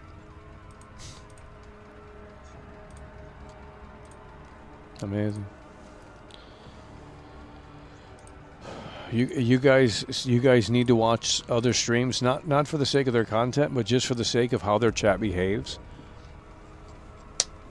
Like, I don't see people being negative in other chats. I don't know, like, if it's something that we're just not looking closely enough at. But bro, if I go to someone's channel right now that's live, I don't care how many viewers they have. Let me see. There's no one live. There's literally no one live. Holy shit. There's no one live.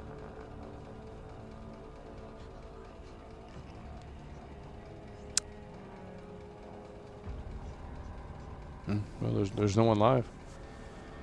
I mean, how often do you look at someone's chat and someone is being a toxic piece of shit? Very seldom. I am not trolling. It is actually not common. It is actually not common. And I'm talking about even small streamers. I'm not talking about the big streamers. I'm talking about even the small streamers. Like, to possess you to come in here and act like a dumbass, it just makes you look like an idiot. It's really what it does. if you want to argue about video games, that's fine. But when you're doing below the belt insults and just a bunch of stupid poppycock, well, we're not going to entertain that. Nor should we have to. Because no one else has to.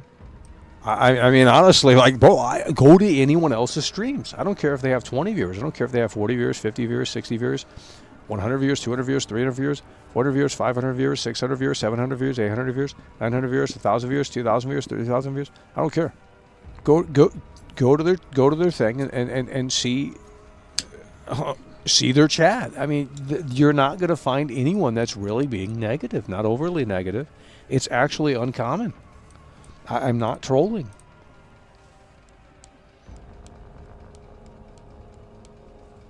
Okay, this guy is live right here. 94 viewers. Hold on, 94 viewers. Now you know his chat's not going to move. He's got 94 viewers. Mine barely moves with 100 something.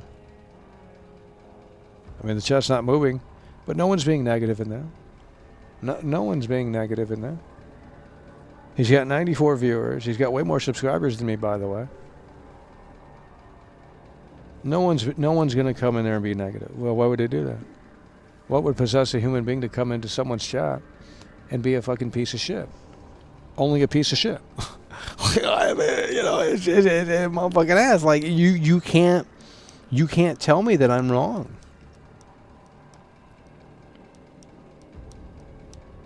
And for some reason that didn't pop up. The way they changed this, you click on subscriptions. They're all big boxes now. You can't go down a list. It's horrible. Here we go. Let's categorize by live. Okay, so wow, though there are people that are live, but they're not even popping up.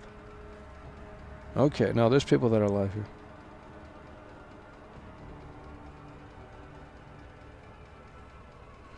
Holy shit, I think you guys went to his fucking channel because he just got viewers. This guy right here has 1,000 viewers. There's no way that there's a single troll in there. I'm going to look closely. There's no way that someone's being negative. Who's attacking the presenter? Who's saying this guy's a dumbass? Not a single soul in here. 1,000 viewers, by the way. No one is being negative. Not a single soul. Can't find one negative comment. So why is it allowed in here? I need you guys to just observe. Go to other chats, big or small. Other streams, rather. Take a look at their chats, big or small. And I want you to see if you notice anyone attacking the streamer. Because it's a very seldom thing, actually, only in here. I'm not trolling. It's seriously like an exclusive problem in here. Some weird-ass fucking shit. Now, I understand, you know, we don't say popular things. I understand we have an attitude. But they just can't handle it. I don't know what to tell you.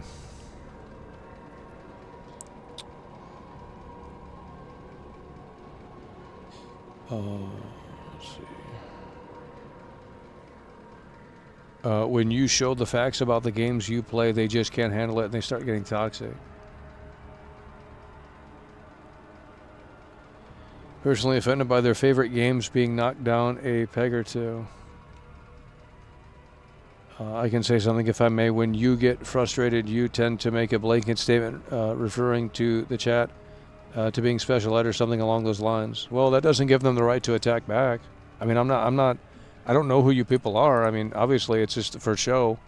If you really think I'm being serious on here, well then maybe you need to get off the internet because we're here to entertain. That's how we get views and say stupid, silly shit.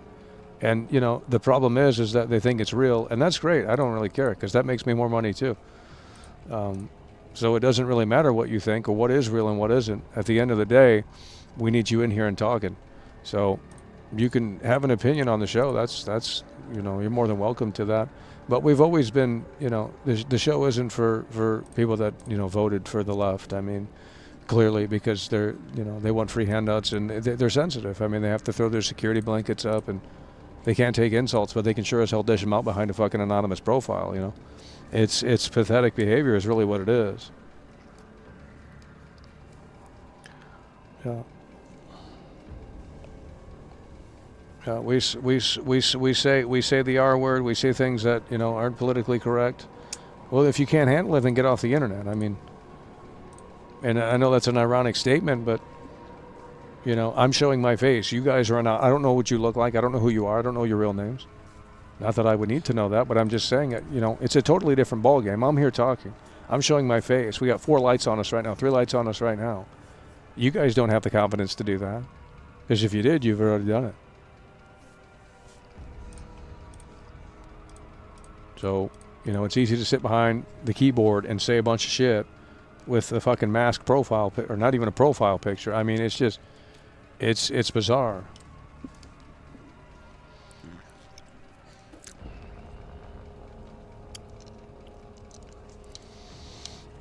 Yeah, that's what I'm saying. They don't get it. We've always, the whole fucking, all of the videos, you know, we're insulting all the viewers in every video from fucking 10 years ago, 15 years ago. I mean, when was that new? You act like that's something new, though.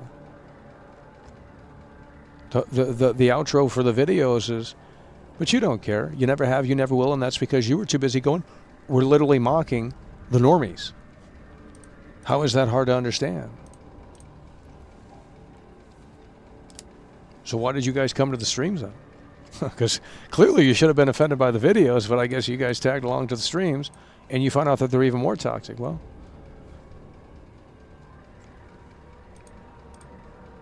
what do you want me to do?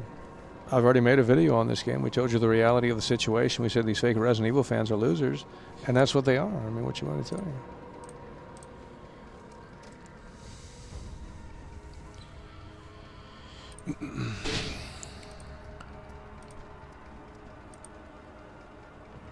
Just do you, don't let them win, tell the truth. Well, the only reason why we stopped playing the game is because the view count was low. That has nothing to do with me. I was playing the game just fine. We were going to get through this segment, but now it's too late. We looked at the clock and I said, well, if we're going to do a walking stream, and we have to get these legs moving because we're going to get fatter again. We have to get these legs moving. So I can't be sitting in here all day and playing the game for 120 viewers when I can go outside and walk for 70. Now, granted, you know, they don't like that show either, but that's okay.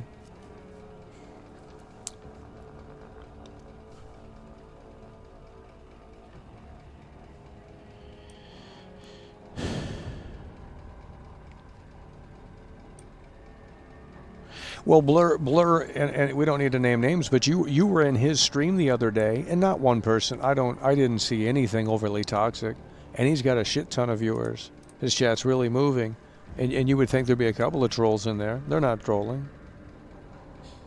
They're not trolling.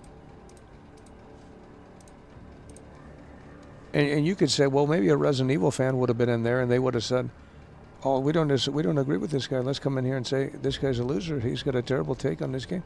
No one came in there and did that. But boy, oh boy, in here, you know, it's just a free for all, isn't it? It's the Wild West in here.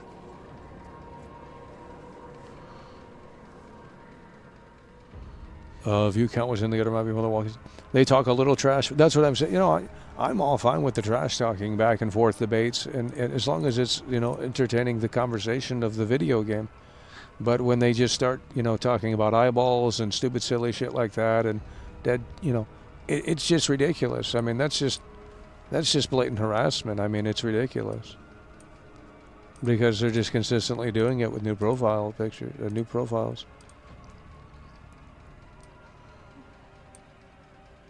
But what I'm saying is that you're not seeing what you're seeing over here. You're not seeing paragraphs about how this guy's a piece of shit being spammed in that guy's chat. Now, why is that the case? Because I know that guy's got a lot of haters. Oh yeah, that guy's got a lot of haters. Because he says crazy stuff. He says crazy stuff, crazier stuff than I do. And he gets into politics too, and that's an uphill. That's a fucking. You know, I make jokes about it, but it's not really that serious. Although they take it serious, and that's great. You took the bait.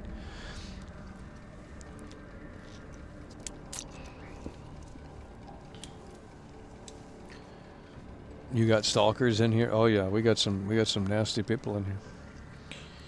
We got some nasty people in here. Oh yeah, they're definitely stalkers. Well, you should have saw them yesterday. They came in and they came in with lies, but they said here's some money, and it's like, I don't want your dirty money. What the fuck?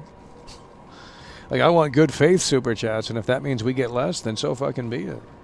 You know, Jeremy Power, for example, he can come in here, and I swear to God, I don't know what it is, but it's just like, bro, he's in the same wavelength as world class. You know, he likes horror movies, he likes horror video games, and he talks about video games, and it just always connects. Every time I read a Jeremy Power comment, I'm like, I'm on a motherfucking cloud 9, because like, bro, me and him, we can just talk about what we like. But you get other people in here, and they just get stupid with their comments, off topic, and just, it's ridiculous.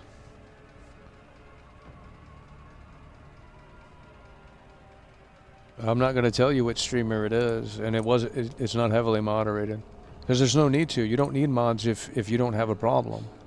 We never had mods on this channel in early 2020. I don't recall.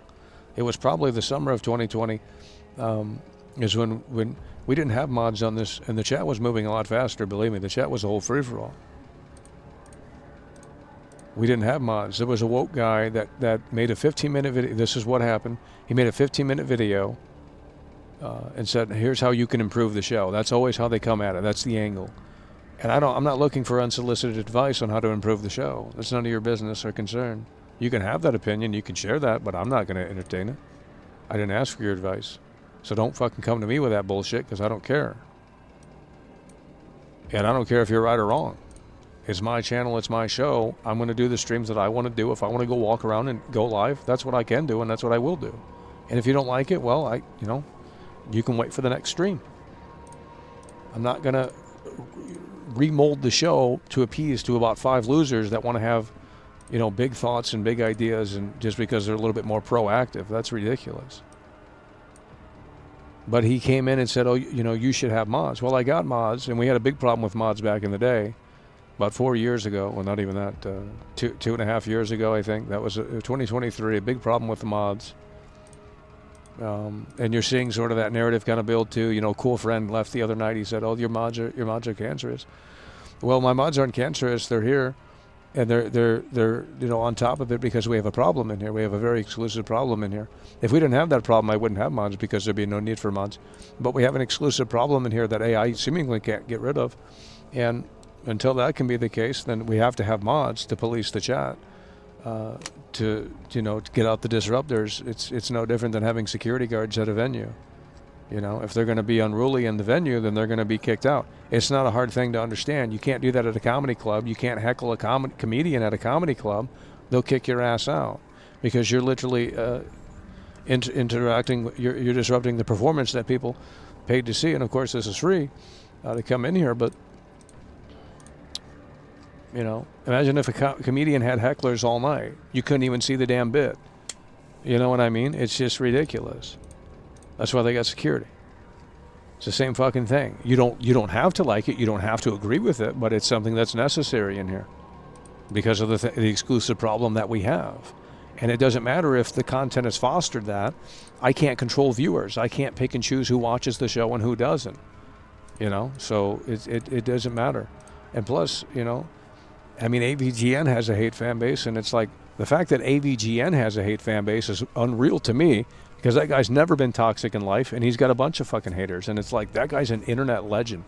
I don't care if the shows have fell off or the episodes have gone downhill. It doesn't matter. That's ridiculous. Show some fucking respect.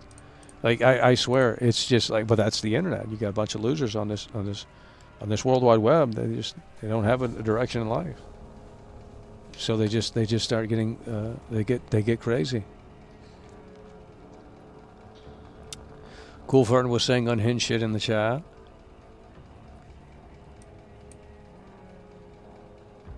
Yeah, well they get weird, and it's just like talk about Resident Evil. That's what we're here to do, and when you're not doing that, it just starts to get weird. Because it's like, if you don't care, then why are you clicking on it? Are you clicking on it for me? Well, because if that's the case, then we'll turn the game off, and I guess that's what we've done. And then you should enjoy this segment more. I gave you plenty of gameplay. We've already beat the game multiple times.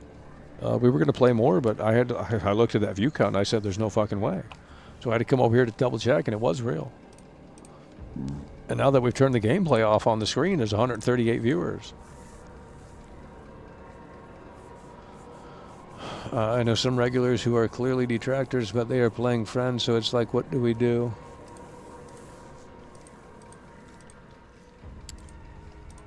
Yeah, well, it's just fake shit. You don't see that for anyone else. Do you think anyone's watching?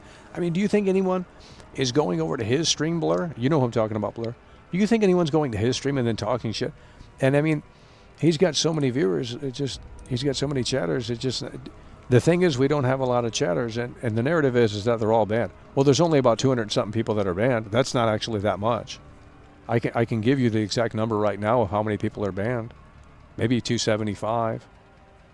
200 something. It's not that much, actually. Most of them are all a bunch of throwaway burner accounts.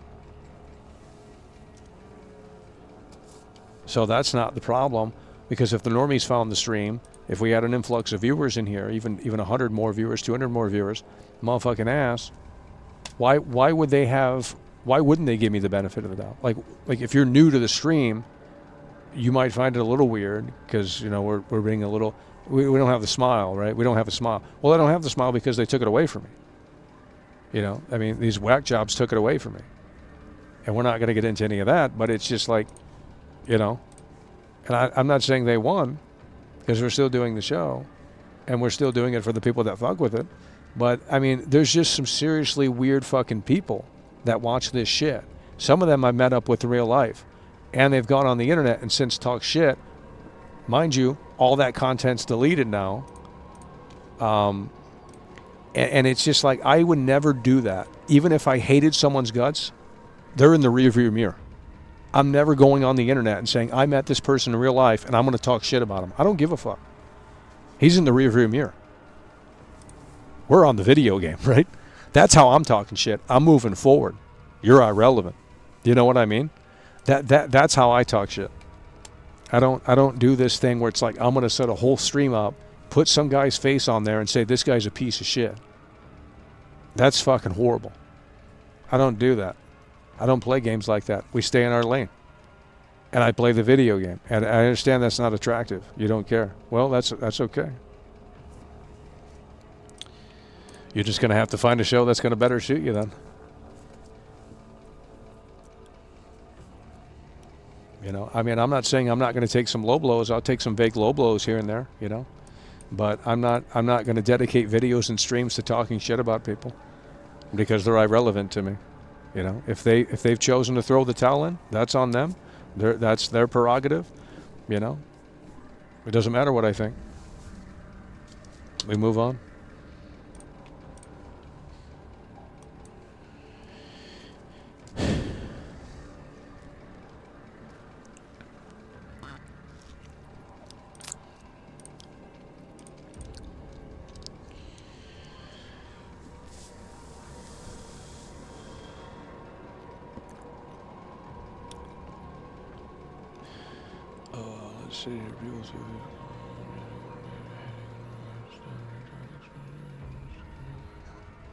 Marathon playtest is over. Yeah, we're going to be playing Marathon on the 5th.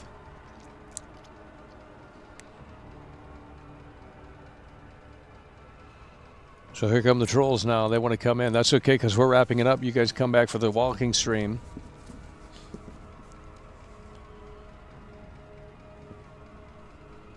Do you regret missing out on the Marathon playtest? I actually don't regret that because now we don't... I've never played it. We've seen gameplay and it's got a weird aesthetic, but we haven't played the game. So with that said, you're going to have first impressions on the 5th when the full game is out. So I'm glad we didn't play the play test because now you guys can come in for the Marathon stream on the 5th and we can play the full game and experience everything it has to offer at that time. So we're not already burnt out on it, or we've already played it and we've already said it was trash or whatever the case might have been. So I'm glad we actually skipped out on the play test because now we can come into the full game. Yeah, we got to buy it, but whatever. You know, we'll try and give it a shot. But I know the aesthetics are really not. They got bright colors in that game, and that might be hurting the eyeballs after a while. Because that red scene with Hunk in this game starts to freaking mess with the eyeballs after a while. If you're battling Hunk in there, if motherfucking ass, you look elsewhere and motherfucking you see red. Oh yeah, we're buying Marathon. Well, especially if the internet hates it. Hell yeah, we're buying Marathon. You can go fuck. Like, what you mean? Like, that puts a smile on my face. We going the internet hates it. Oh hell yeah, we're jumping right in. Like, what the fuck? Hell yeah, we're jumping right into Marathon. If they're saying it's trash, it probably is not trash. They have terrible taste. The internet has terrible taste in video games because they don't have real world exposure. And they love Japanese culture.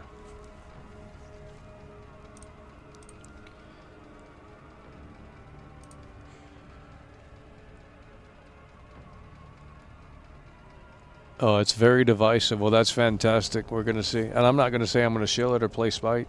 But, I mean, we're just going to take a look at it on Thursday and see what it is. I've never watched anyone play it fully. So I don't know how I don't even know how the match works.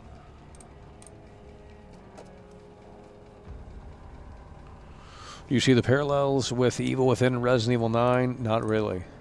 No. Because there's more gameplay in the Evil Within than there is in this. So I don't see it. And the Evil Within is way the normies couldn't handle that game. We just played it not too long ago. I have it on the computer. And it was there's scripted sequences obviously, but the gameplay is there's more gameplay in it. There's more action, you know, if you compare what you do in this game the first 15 minutes compared to that, I mean. Okay, folks, we are going to be wrapping it up here. And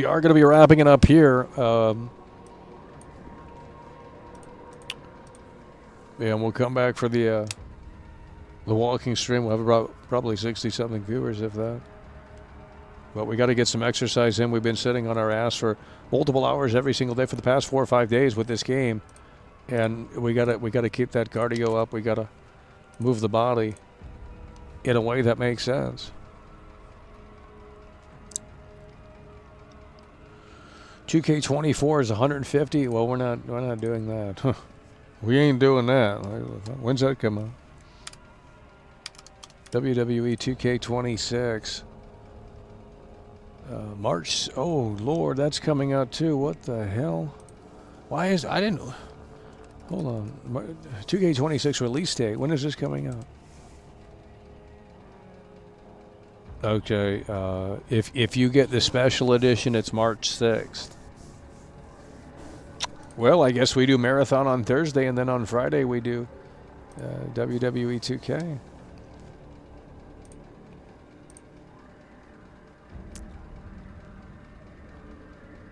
What is the final rating? I mean, I think it still holds. Like I said in the video, 6.8, 6.9 out of 10 on this game. I mean, there's fun moments, but you know, once you see it, I mean, it's a blockbuster rental game, really. I mean, if that was still around. Triple H edition Friday. Okay, this is the last call, and if you want to tune in for the walking stream, be sure to be there for that. What did we get? I can't remember the score we gave it. It's a high 6.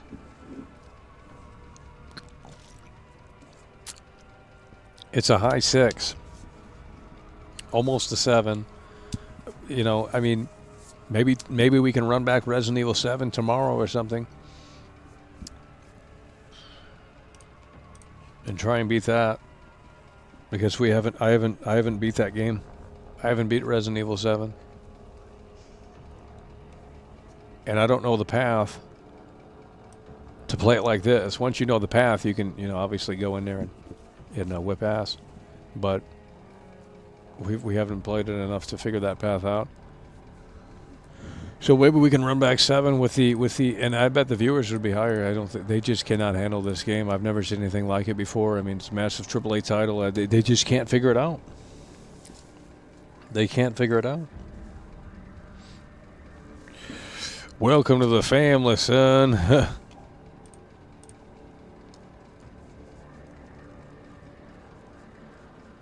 They should have put more Raccoon City. Well, maybe they're saving it for the DLC.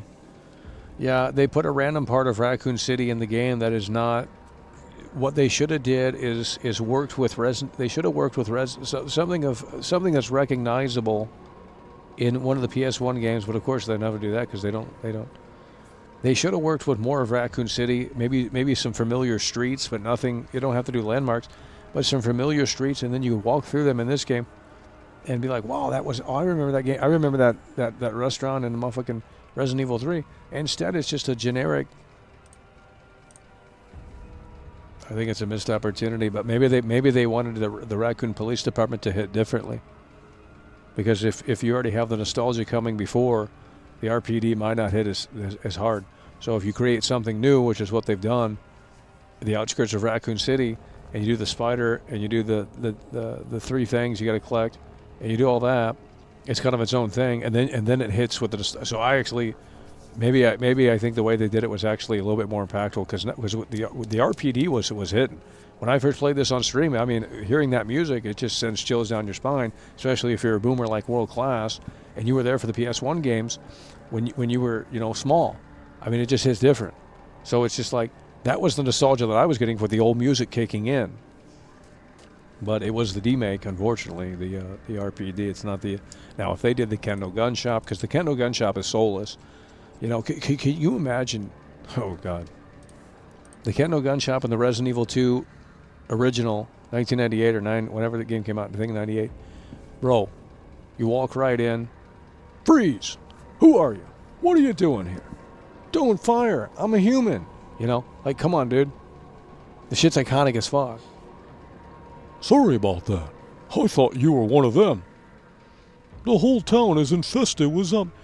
And then they break through the glass. It's iconic. You can't tell me that the new Kendo is better. That's trash. Soulless slop. But the normies love it because they already have nostalgia for the remake. The remake came out 7 or 8 years ago.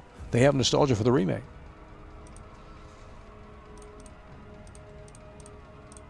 It's the first character you meet in Resident Evil 2 outside of Claire.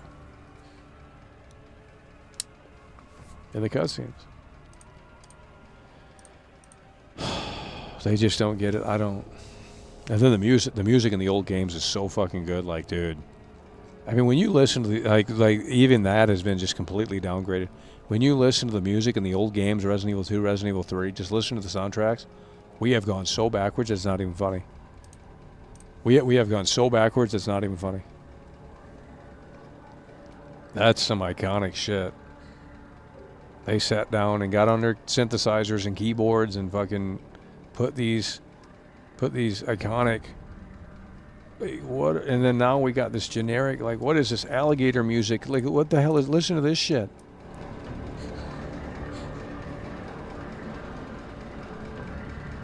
That's generic. That's like modern slop. Let's put it through an automator or something. Might as well be AI at this point. Yeah, the save room theme is like the Resident Evil 7 save room. I think it's a remix of that, but worse. The only song I like in this is, I think the Raccoon City track.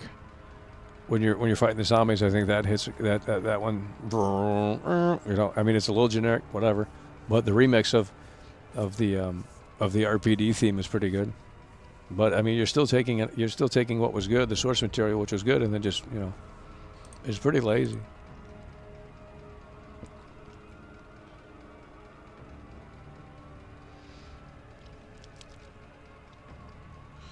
We need him to make gaming great again.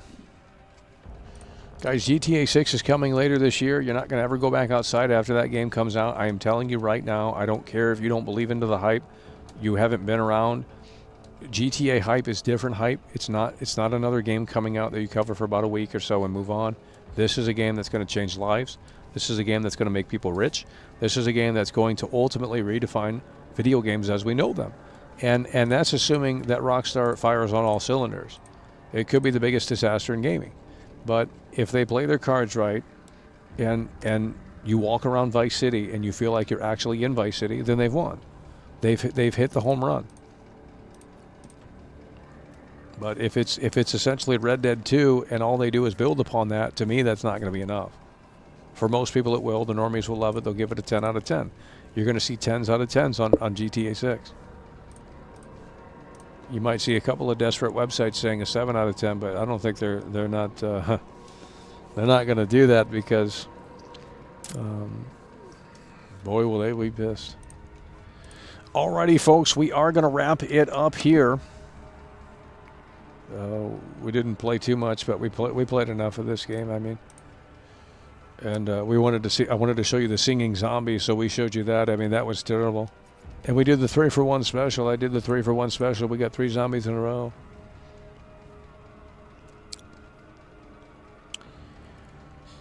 It sounds distorted. What does that mean?